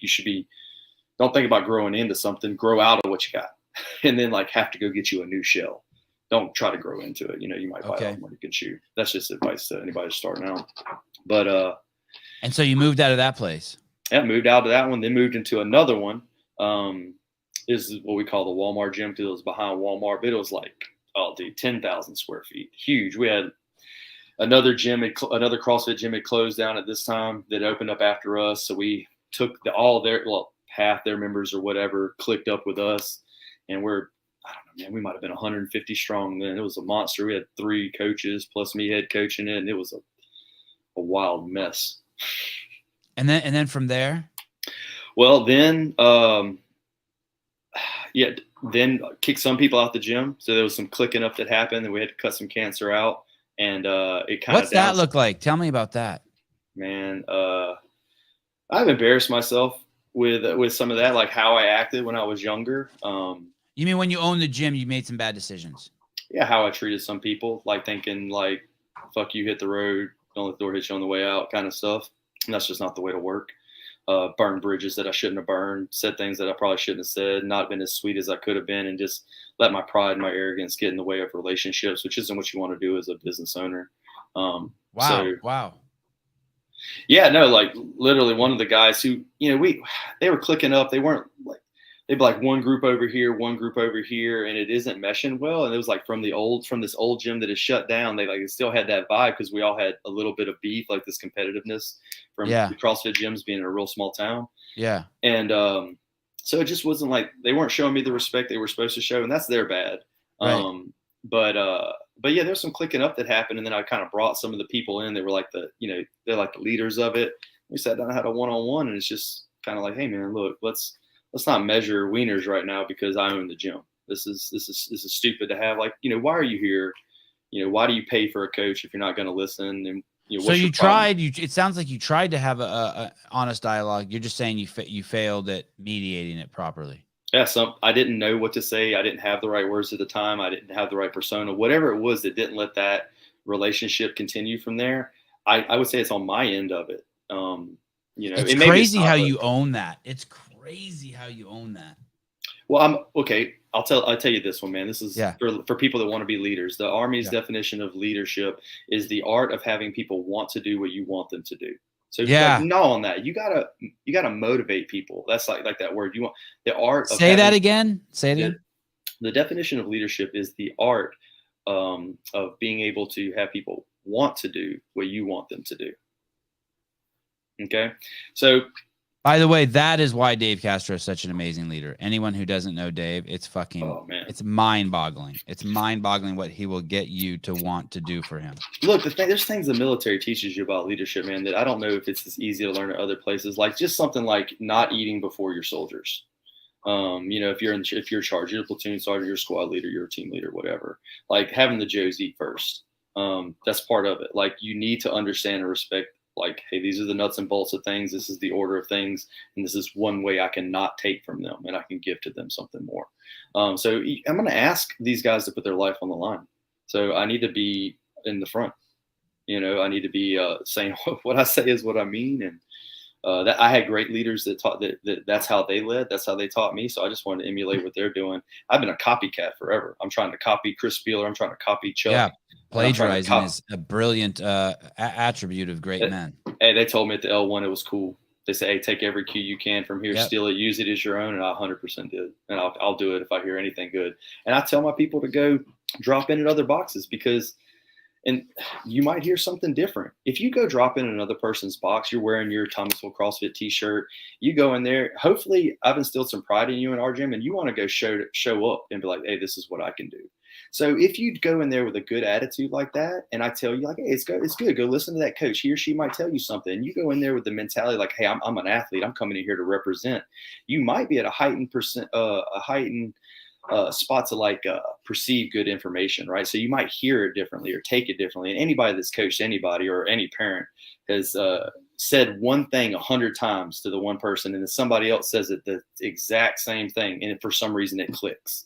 Yeah. Right. It just kind of depends, man. And try to put yourself in those situations. But that's a spiel and a rant on leadership a little bit right there. So there was basically when the other gym closed, you didn't capitalize on it as well as you should have. You should have used it as an opportunity to bring two communities together to flourish. And instead, when you brought them together, you didn't have the leadership skills to massage it properly. Yeah, I messed something up in there. I didn't. Now I kept the majority of them, but I kind of came at it like you wish you could have done better. Oh yeah, yeah. What's something you would have done? What's something you would have done different? One of the guys that came back into the gym, even though he didn't, he like, I told him they couldn't come back, and he came back and dropped his bag off like he was hot shit, and I told him to get the fuck out of my gym. I don't. And you wish you wouldn't have talked to him like that. That's right. Yeah, his name's Zach. I'm sorry if you hear Zach. Yeah. You're a good dude. There was a guy, but I can only think of one person I ever fired at HQ. And he was one of the best employees I ever had. And eventually they made me fire everyone, but this was the only guy I fired on my own. And he was such a fucking hard worker, man. He was a hard worker. But and almost everyone there was on the media team. It was crazy how hard they worked, but they were all different personalities. It was a shit ton to manage. There was a lot of self-entitlement. There was a lot of prima donnas, but I didn't fucking care because they all worked so hard and I just had to massage it. Each person had their own different process, right? Because you're with creative. So everyone is doing everything their own way. They need their own things and you can never do enough for them and you can never make them happy enough. But there was this one fucking guy. And finally, the other leaders and the other executives in the company were like, hey, you got to fire him. And I'm like, why? I'm getting so much great work out of him. And they go, because he's poisoning the well, meaning he was talking so much shit. Yeah. And turning people, making people like when you're hugging them, that he's spreading rumor that you're really stabbing him in the back with a knife. And it's like, he was out of his mind. Right. So eventually I told him when I fired him, I said, hey, you're fucking amazing. And I failed you as a leader and I'm sorry, but like, I'm not qualified to lead your ass. Get the fuck out and fly somewhere else. Maybe but I felt horrible because, and not that I liked the guy. Sure. He's a fucking world-class douchebag, but he was one of the best filmmakers I've ever worked with. hardest, most Yeah. creative, on time, did more than you asked, never was late. It was like, dude, that's all I need from him. You know what I mean? I'm not fucking him. Right. I'm not having kids with him. Exactly. It's work. But I did fail him, and it was weird. I feel something similar whenever I talk to my athletes. I'll say something along the lines of this. It's like, and it almost always is around food and When nutrition. you say athletes, you mean just any client? Use those Yes. synonymous? Okay. Yes, exactly. So members of my gym, clients, athletes, I mean, they fall right into the definition of what an athlete is, just like CrossFit fits into the definition of sport. As long as somebody's watching it, there's entertainment and there's money involved, it's a sport. So, oh man, I lost my train of thought on that one a little bit. You were talking about, we were going to talk about this guy, or okay. Shit. I was saying about how I failed this dude. I gotcha. Okay. So something I'll tell my members is like, I lack the coaching skill to get you to do this way. Something I'm saying, I'll kind of admit this to them. And I'll tell them like, this is one of my hardest things to get across to you guys. The importance of, it could be sleep. It could be nutrition. It's always the stuff that happens outside of the gym. Anything that happens inside of the walls, coach is in control of. I can work on your snatch technique. I can cue this, and we can modify and scale workouts to help you because I'm in control right there. But the ability to motivate someone to take those the same kind of steps they take while they're inside of the gym is really hard to get them to want to do outside of the gym. So that's in a way similar to what you're talking about. It's like I lack the ability to get them to want to do this way. You know, does that make sense? Yeah. I can keep harping you about your squat here, but when you go home and you're eating a sandwich, peanut butter and jelly sandwich with a gallon of milk at midnight, like, right. I haven't figured out how to get you to that. Yeah, and that's a fault as a coach. Like, but it's kind of cool. That's kind of a good technique to tell them that, right? Like, hey, what can I like? Hey, I what puts it on me? Hey, I noticed you're still fat. I'm sorry, I'm failing you. Yeah. They're gonna. I mean, you want everyone to fucking like get to their goals. I mean, that's your job, right? Yeah. Oh, 100%. Like, you got to take ownership in it and be proud. Like, I'll say jokes all the time. Like, a guy gets we're working 30 muscle ups for time is the workout of the day. And there's sometimes jumping into the muscle up can help you with just that first kind of kipping swing into it. And it's just being in the right spot, right? Sometimes they're too far away and the swing is too far forward and their timing's off a little bit. So moving them forward into the right spot and then they nail it. I'm the kind of guy that cracks a joke. Like, you're either a great athlete or I'm a great coach, or both of them just happen. I don't know which one. And I'll walk off and everybody's laughing. We're all cracking jokes and stuff like that. Try to take what you can get on those and then take the ownership of when it ain't working there. You're like, hey, well, you know what, man? I didn't say the right thing today, you know? I made this video of my mom. My mom has zero athletic background, zero. I introduced her to CrossFit, I think, when she was 68. I think she's 78 now. But somewhere in there, like, maybe when she's 70, she signed up for a competition at her gym, and I couldn't fucking believe it. I'm like, what the fuck is this lady doing? Nice. And I go to the gym, and it's her and 200 Filipino people. She belonged to this gym. It was just all Filipinos, and my mom, like, all young, like, beautiful Filipino people, young, perfect skin, like, and my mom, old Armenian lady. And my mom was like part of the family there. So she's there, and the workout in the competition, there was a pistol. My mom has no business, no business doing pistols. And in the heat of the competition, and because she'd been going there 2 years, this 70-year-old lady did a fucking pistol, and I filmed it. I made a piece for CrossFit, and it might be one of the craziest things I've ever seen in the history of CrossFit. Crazier than anything I've ever even seen at the games. It's like, holy shit, my mom just did a pistol. Well, that's why we she was just doing candlesticks, but then she came up once. Yeah. And I was like, holy shit. People don't this game. It was crazy. This game showcased the gymnastics and the high skill stuff a little bit better, and how you should be thinking outside of the box. Candlesticks are hard. I bet you most CrossFitters don't practice them. They need to. Mm-hmm. Well, all athletes need to practice candlesticks. Yeah, they fit in your warm up real good too, so it's not too bad. Negatives. And if you don't do a lot of them, you get a good a core workout too. Your core will be sore. Oh, hollow rocks, dude. Yeah, it'll wreck you. Yeah, it'll mess you up. But that's why we compete, because you can rise to the occasion. Why our partner was so cool, but because you'll work harder for somebody else than you will for yourself. It's like one of those things. Like, yeah, you can talk shit about me, but you say something about my kids, and we're gonna wreck you. Right. Right. So it's that, sometimes you're at 80%.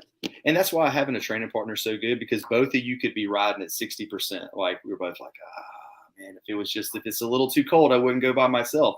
But what you don't want to do is call your bro and tell him you don't want to come. You don't even want to go that far into it. So you just kind of don't text each other at the normal time. And you're like, fuck, all right, I guess we're going. You know what I mean? Because you didn't want to go. He didn't want to go. But more than that, neither one of you want to be the one that said, I don't want to go.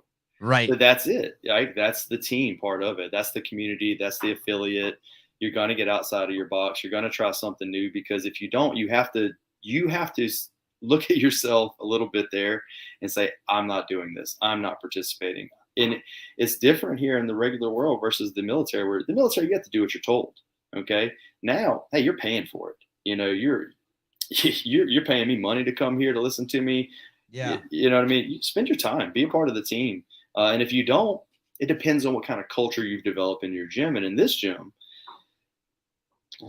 people will give each other a hard time. You'll be on the bad end of a text group.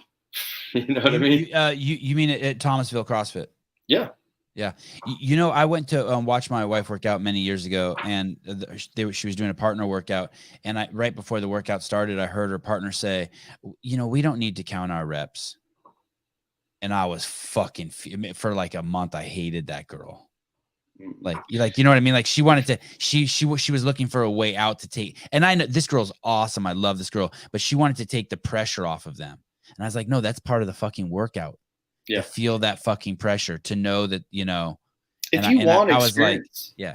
If you want to experience the things that all these motivational speakers maybe, but the thing that the great athletes are experiencing, then you got to put yourself in front of the fire. You got to put yourself to the test, or you don't really get to experience what it's like, because that pressure is not there for you. Because if I don't count all the reps, it doesn't matter. That person doesn't know what it's like. And then the worst part of it is you don't have data to measure yourself on. So it's your perception of your fitness now. It's like, oh, was that a good workout? I don't know. Am I sweaty? I guess. Or it should be, what's my time? What's the load? And is it better, the same, or worse than it was before? I've never felt bad about my score. Oh, I have. When I tried my hardest. Well, maybe I'm not as competitive as you, but I did that workout the other day again that Olivia Kerstetter did, the 16-year-old girl or 17-year-old girl. The snatches? Yeah. And I was so fucking proud of myself. Well, I was like, you should be. Yeah, I was so fucking not about your technique, but the fact that you did it. Yeah. Or my score. But I was so never, maybe in the moment for a split second I was like, God, this is embarrassing. But for the rest of the day, the week, month, I'm still telling you, I'm like, fuck, I'm the shit. Yeah, I'll look at anyone at Starbucks and be like, you try that, fuck nut. You know what I mean? Yeah, exactly. Yeah, no, for sure. I totally get that. And look, as we've been in the game a little bit longer, do goals need to change? Sure. So it's about growing up. It's in sports, anything that has a meritocracy associated with it, like it's your score, it's real. It's meritocracy. 100%. That means like you get what you deserve. That's a way to say it. Yeah. Right. Okay.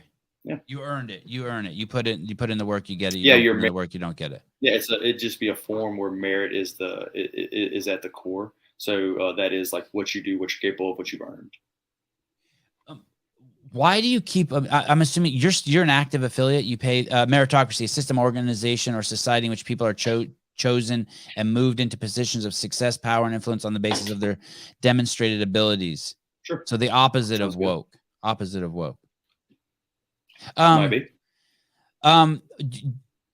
What do you pay your affiliate dues? Yeah.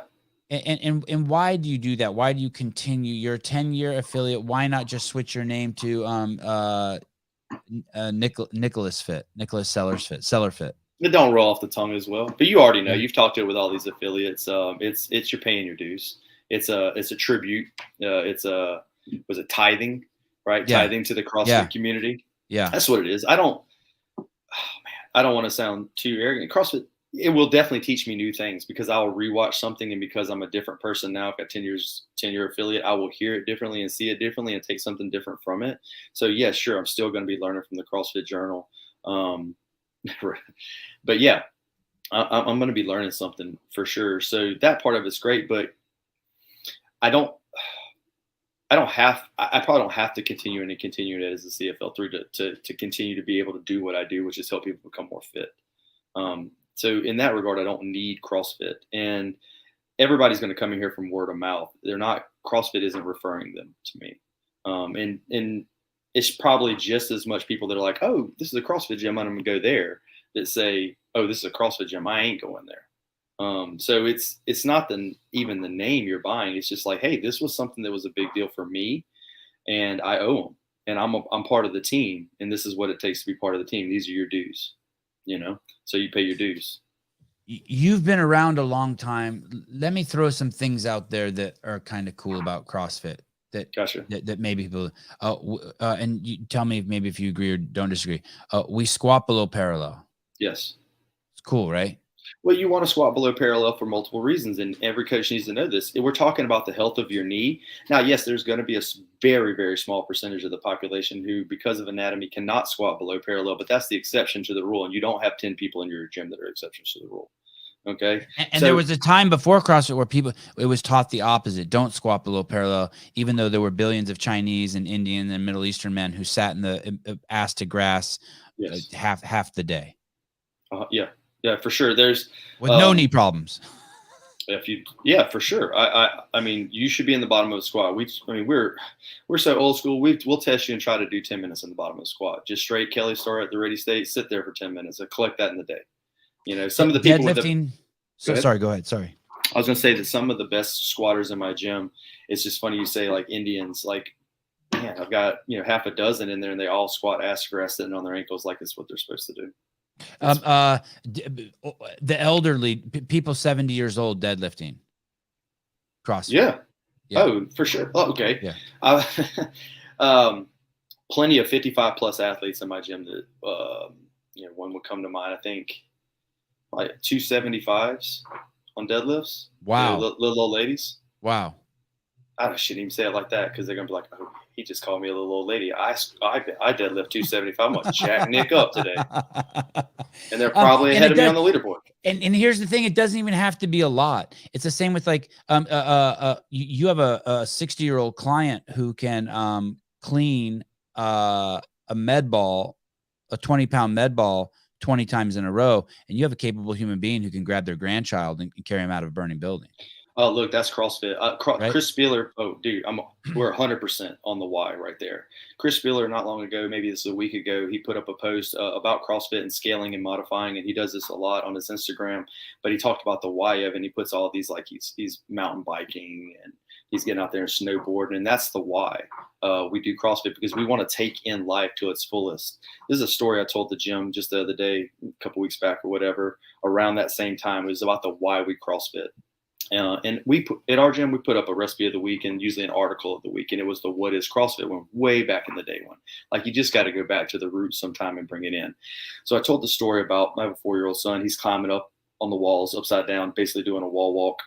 He calls me and he's like, Dad, come look at what I can do. And he's upside down in his room. I'm like, oh, that's great, man. Cool. He's like, come on, let's see, get up here with me. So I'm walking up the wall. We're both there. I'm one hand on the wall, I'm pushing him off the wall. He's like, he tries to push me off the wall. We're having a lot of fun. Right, in that moment, go back. I'm like, hey, you think that's cool? Come watch this. So we go out into the living room and I just start handstand walking, and I'm standing on my hands, freestanding handstand. I'm like, hey, what's up, man?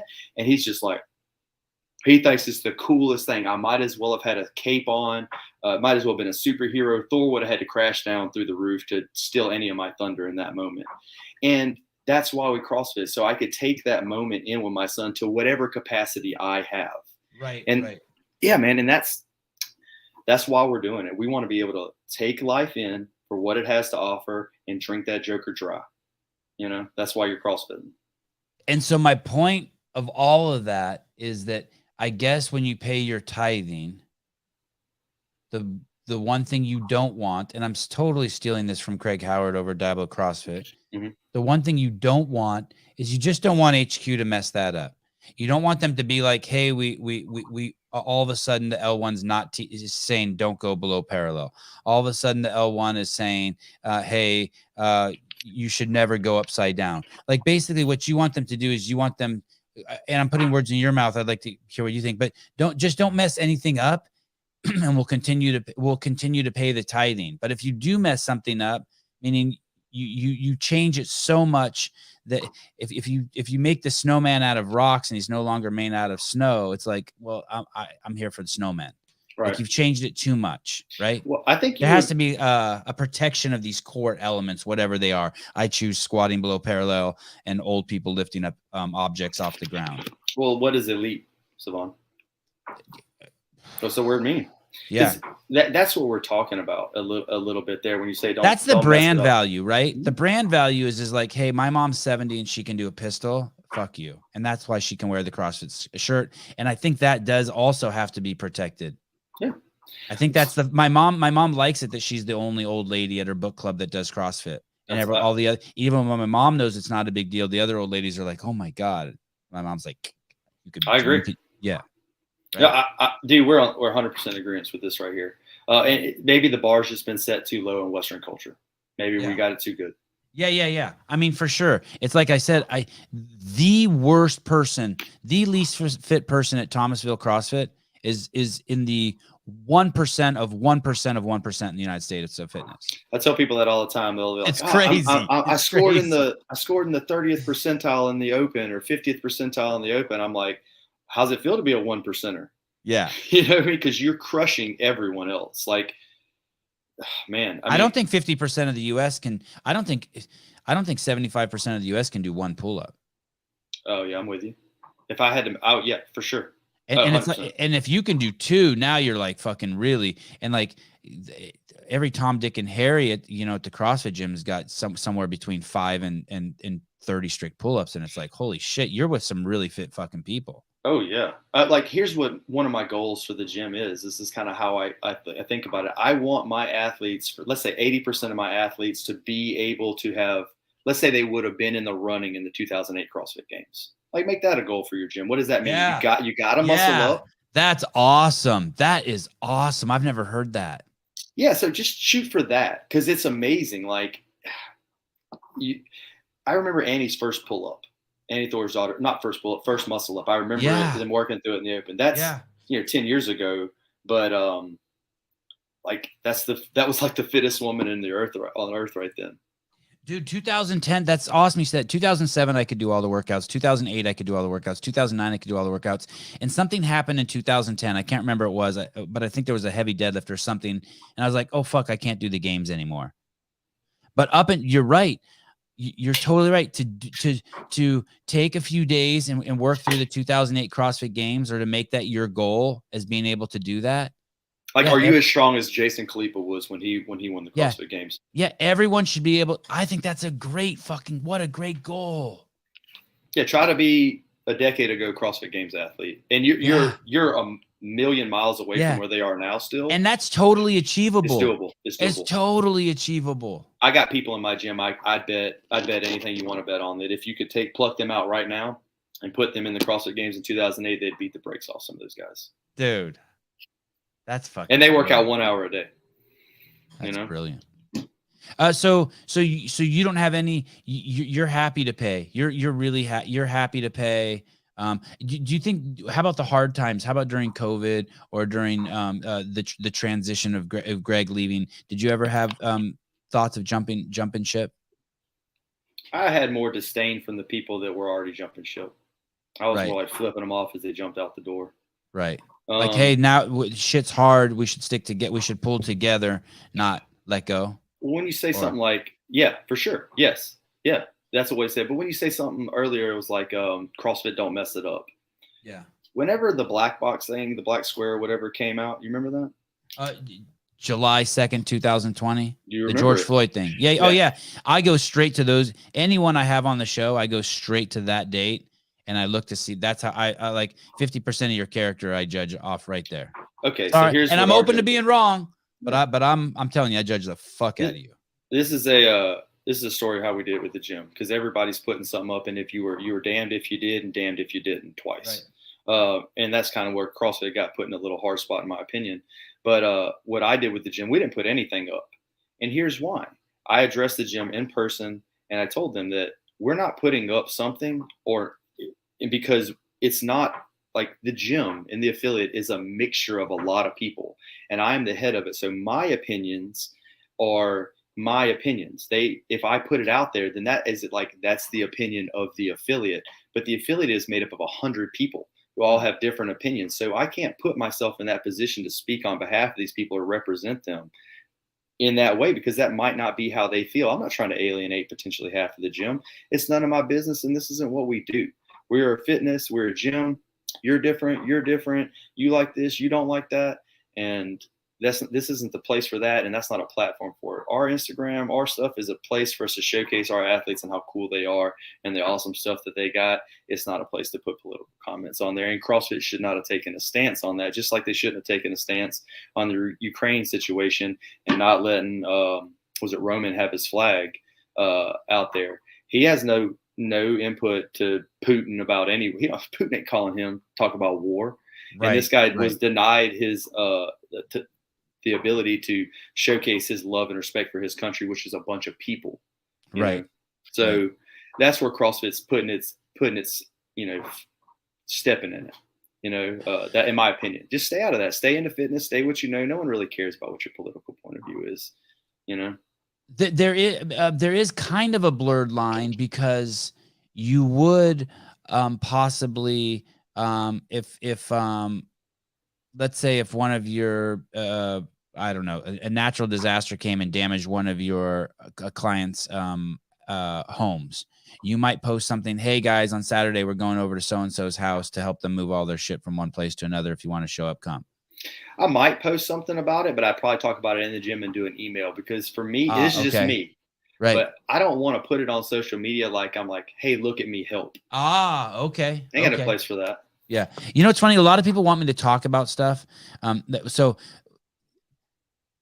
a lot of gyms, and I learned this from Greg. A lot of people gyms would email and be like, so-and-so died at our gym. Can you make a post? So-and-so. And every day there was someone who died at a gym, right? They were hit by a car. They were shot in a drive-by. They fucking died at war. There's just fucking 15,000 gyms. Someone's always getting some bad shit happen to them. Yeah. And Greg's like, hey, we're not doing that. And someone goes, why? And he goes, because we're a fitness site. We're going to turn into a fucking obituary column. Yeah. If someone wants to start CrossFit obituary, I'll support it. But it's not fucking main site. Yeah. Yeah. No, and I always kind of like that. Like, yeah, there's only, like, it's not that you're against it, but like, hey, this isn't the right, someone told me who works on cars. If you see your mechanic with a hammer, switch mechanics. Like there's nowhere under the hood where you should have the hammer. Depends on the type of hammer, but sure. Did you ever use a hammer on your Trans Am? Yeah. I use sand hammer to get some of the sand hammers was softer and to help bump out some of the dents. What happened to your Trans Am? I threw a rod in it, blew it up. Basically just hauling ass, put nitrous in it, had the whole thing going as fast as I could get it. Small block 400, all the cool stuff, just basically spinning tires all day. Wow. That's You got to drive fast to get up to Vancouver, Canada, from Fort Lewis, Washington in a couple hours. What are you driving now? Chevy Silverado, old white pickup truck. Wow. Yeah. Wow, keeping it real. Yeah.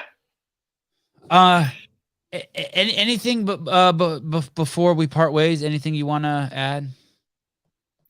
Oh, man. Sure. I'll tell you a story. Well, I guess two little things. One, happy birthday, Manal. She made me say that I would tell her happy birthday.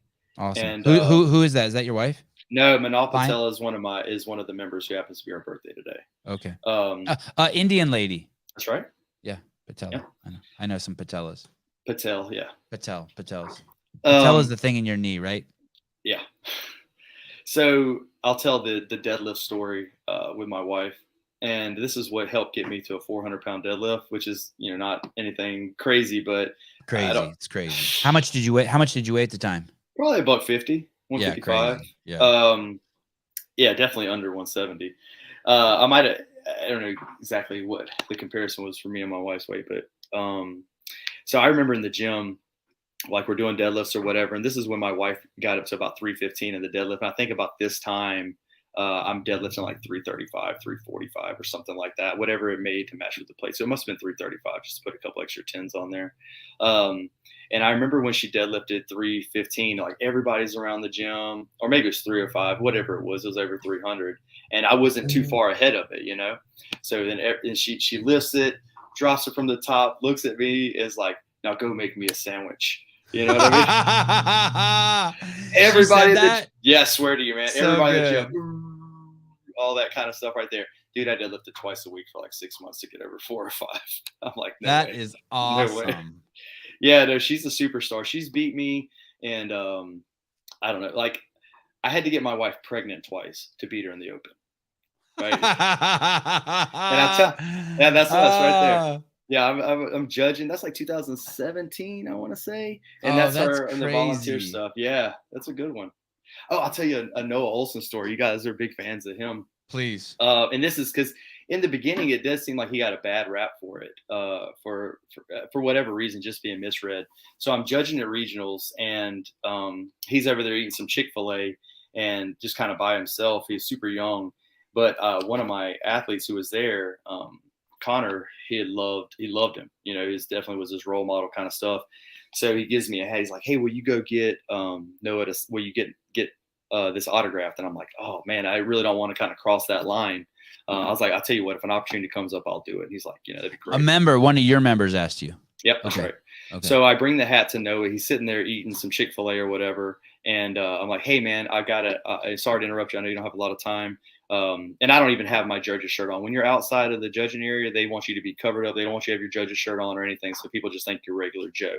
And so he probably just thought I was somebody. And I'm like, hey, one of my athletes loves you. He thinks you're the best thing since sliced bread. He would love you if you could sign this. He's like, yeah, sure, man. I had the marker and the pen and all that stuff. He signed. He's like, what's his name? It's like, it's Connor. You know, he's like, all right, hey, Connor, whatever. And gives it to me. I make sure it gets to Connor. And they go about doing whatever. Now, after all stuff said and done, there's some athletes that are hanging out, taking pictures and stuff. And I'm like, hey, man, he was really approachable. You should go up and say something to him. Go say hi, go introduce yourself. And he had that hat on, and or he's holding it or something like that. But when Connor walked up to him, Noah remembered who that little senior's like, oh, you must be Connor. Okay. Oh, wow. Okay.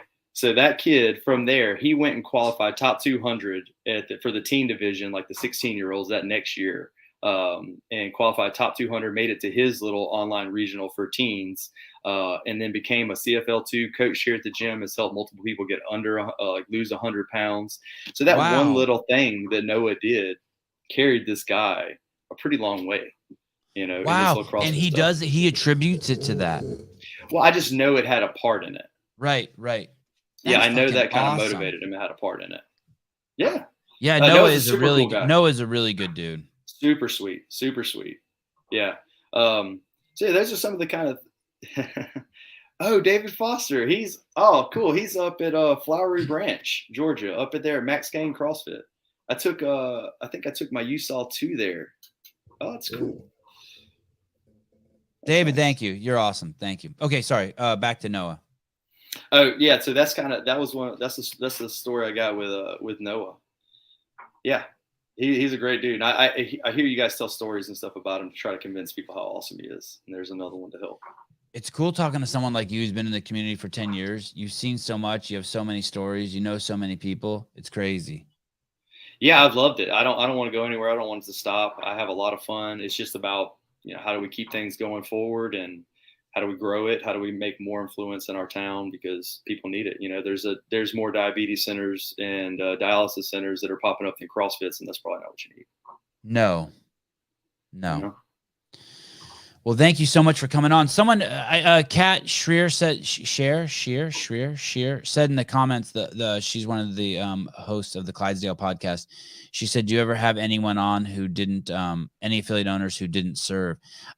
It's funny. I don't even know how people pop up on my radar. Like yesterday when I'm preparing for the podcast, there was something obviously that caught my attention about you. I can't remember what it was. I didn't write it down. Well, but I don't choose anyone based on whether they were in the military or not in the military. I'm just like, I'm really a kind of a coincidence guy. I just kind of feel around, and if something feels right, I just do it.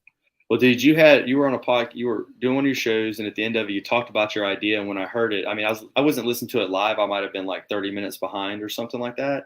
I immediately sent you a message on Instagram saying, "Hey, this is my affiliate. It's in a small town. There's about 45,000 people inside of Thomasville. I'm a CFL3. I've been around for 10 years. Judged at regionals. Have athletes that are at the like the sanctional levels and things like that at the gym, and I might fit that criteria." I was told you I was a veteran and that I would be an open book. And you and Sousa reached out to me an hour later, if that, and we're like, "Hey, look, that'd be cool. We'd love to have you on," that kind of stuff. That's funny too, because that must have been my old account. Because I went back to look at to see if we had any conversation. Okay. And I can't find any conversation.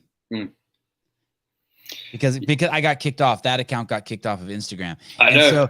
So that's funny. So I'm like, well, shit. I guess I kind of going in on this dark. I don't remember why. But you know what else? Something else must have got my attention about you too, because we've received hundreds. We may have even received 1,000. We were kind of overwhelmed by how many affiliates wanted to participate.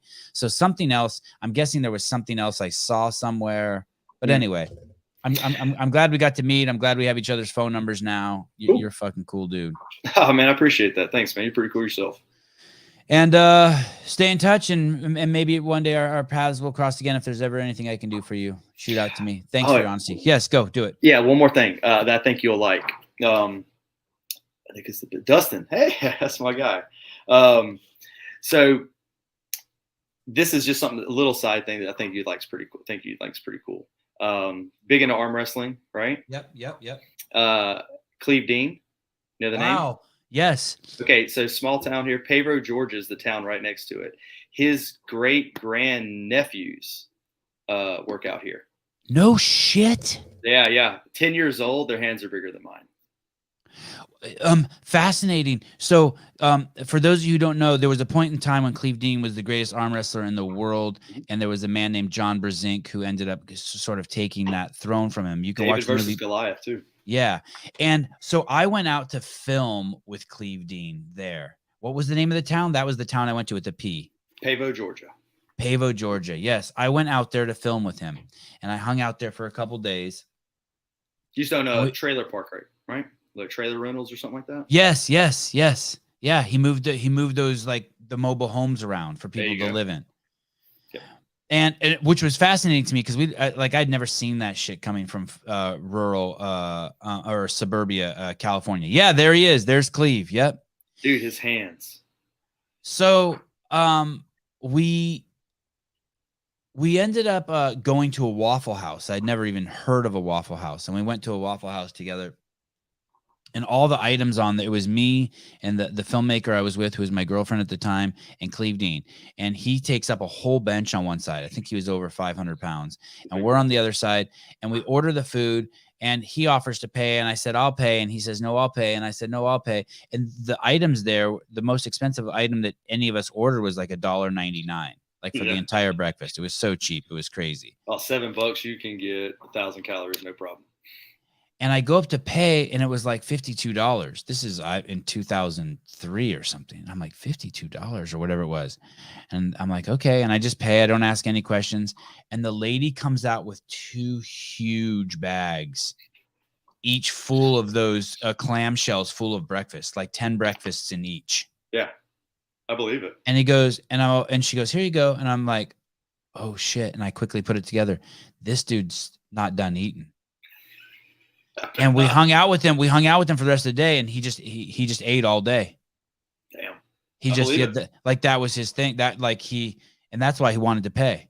But it was pretty impressive. And I haven't been back to a Waffle House since. Not that I'm against it. We don't have them in California. It's hard to one up that experience anyway. Why go back? Right. Cool. I'm curious if his kids will get. Are they twins? These two? Yes, they're twins. Wow. Yeah, same age, awesome. Gentle giants, not identical twins, but same age. Sweetest little boys, but they are monsters. They are huge. Yeah, he was tall too. They're big boys. Big boys. They're like 10, maybe 11, and they're bigger than the 12-year-olds and stuff like that. Yeah, they're big boys. I'm going to see Somewhere I have some shirts that I made with Cleve's hand on them. If I can find them, I'll send them to you. All right. Well, you send me one of those, and I'll send you a Thomasville CrossFit shirt. Yeah. Okay. Dustin, thank you. Thank you, everyone. Nick is the best. Thanks for hosting him. Incredible man with an incredible story. Awesome, dude. Thanks for all your support, by the way, for just even coming on the show, Nick. So I appreciate it. I had a blast, man. I'm a huge fan of your show, so I'm honored to be here. Cool. Stay in touch. Will do, man. Have a great day. Yep. Bye-bye. Hola. Hey, I found those shirts. The Cleve Dean shirts? Yeah. Yeah. Like on some sort of site where we're selling them? What's the site? Yes. What is that site? Cafepress.com. I wonder where that money goes if anyone ever buys those. I don't know. I'm surprised that I even found them at all. I can't believe Cafe Press is still around. I should check my account there. They haven't sent me shit in fucking 20 years. Cafe Press. Rush order tees? Is that what it? Oh, cafepress.com. The shirts even have a Pulling John link on them. Wow. Sign in. Email. Oh, I probably forgot. I probably don't even know my account. I bet you I had a Hotmail account when I made this. Okay, I'm going to have to figure that out. All right. Thank you. Great show. Cool dude. Could have just listened to him talk about I had a million more questions about fucking the bombing at the Chow Hall. Yeah, that was nuts. I'll have to go back and listen to that. I was out for a little bit. Tomorrow's Friday. Indeed. Okay, so we have the UFC show tomorrow. Are you going to be on that? 7 a.m. Pacific Standard Time? Yeah, as long as our power doesn't go out. Oi, oi, oi. Has that been today? Oi. Is that scary? No, but it's more annoying than anything because we have to use alternative free like refrigerators and stuff for stuff. For like hearts and livers and transplant No, organs? just like lab supplies and stuff like that. My son just whispered to my wife, "Can you please cut all our hair off while Heidig is doing the podcast?" Heidig is father in Armenian. I'm forcing my boys to grow their hair long. Maybe that's the sign. Time to cut their hair. Taylor Self just texted me, "Yo, dude, I'm doing a podcast. Blow me." Okay. Thanks everyone for checking in. We'll talk to you guys soon. I have to pee or else I'd talk to Caleb for another 5 minutes.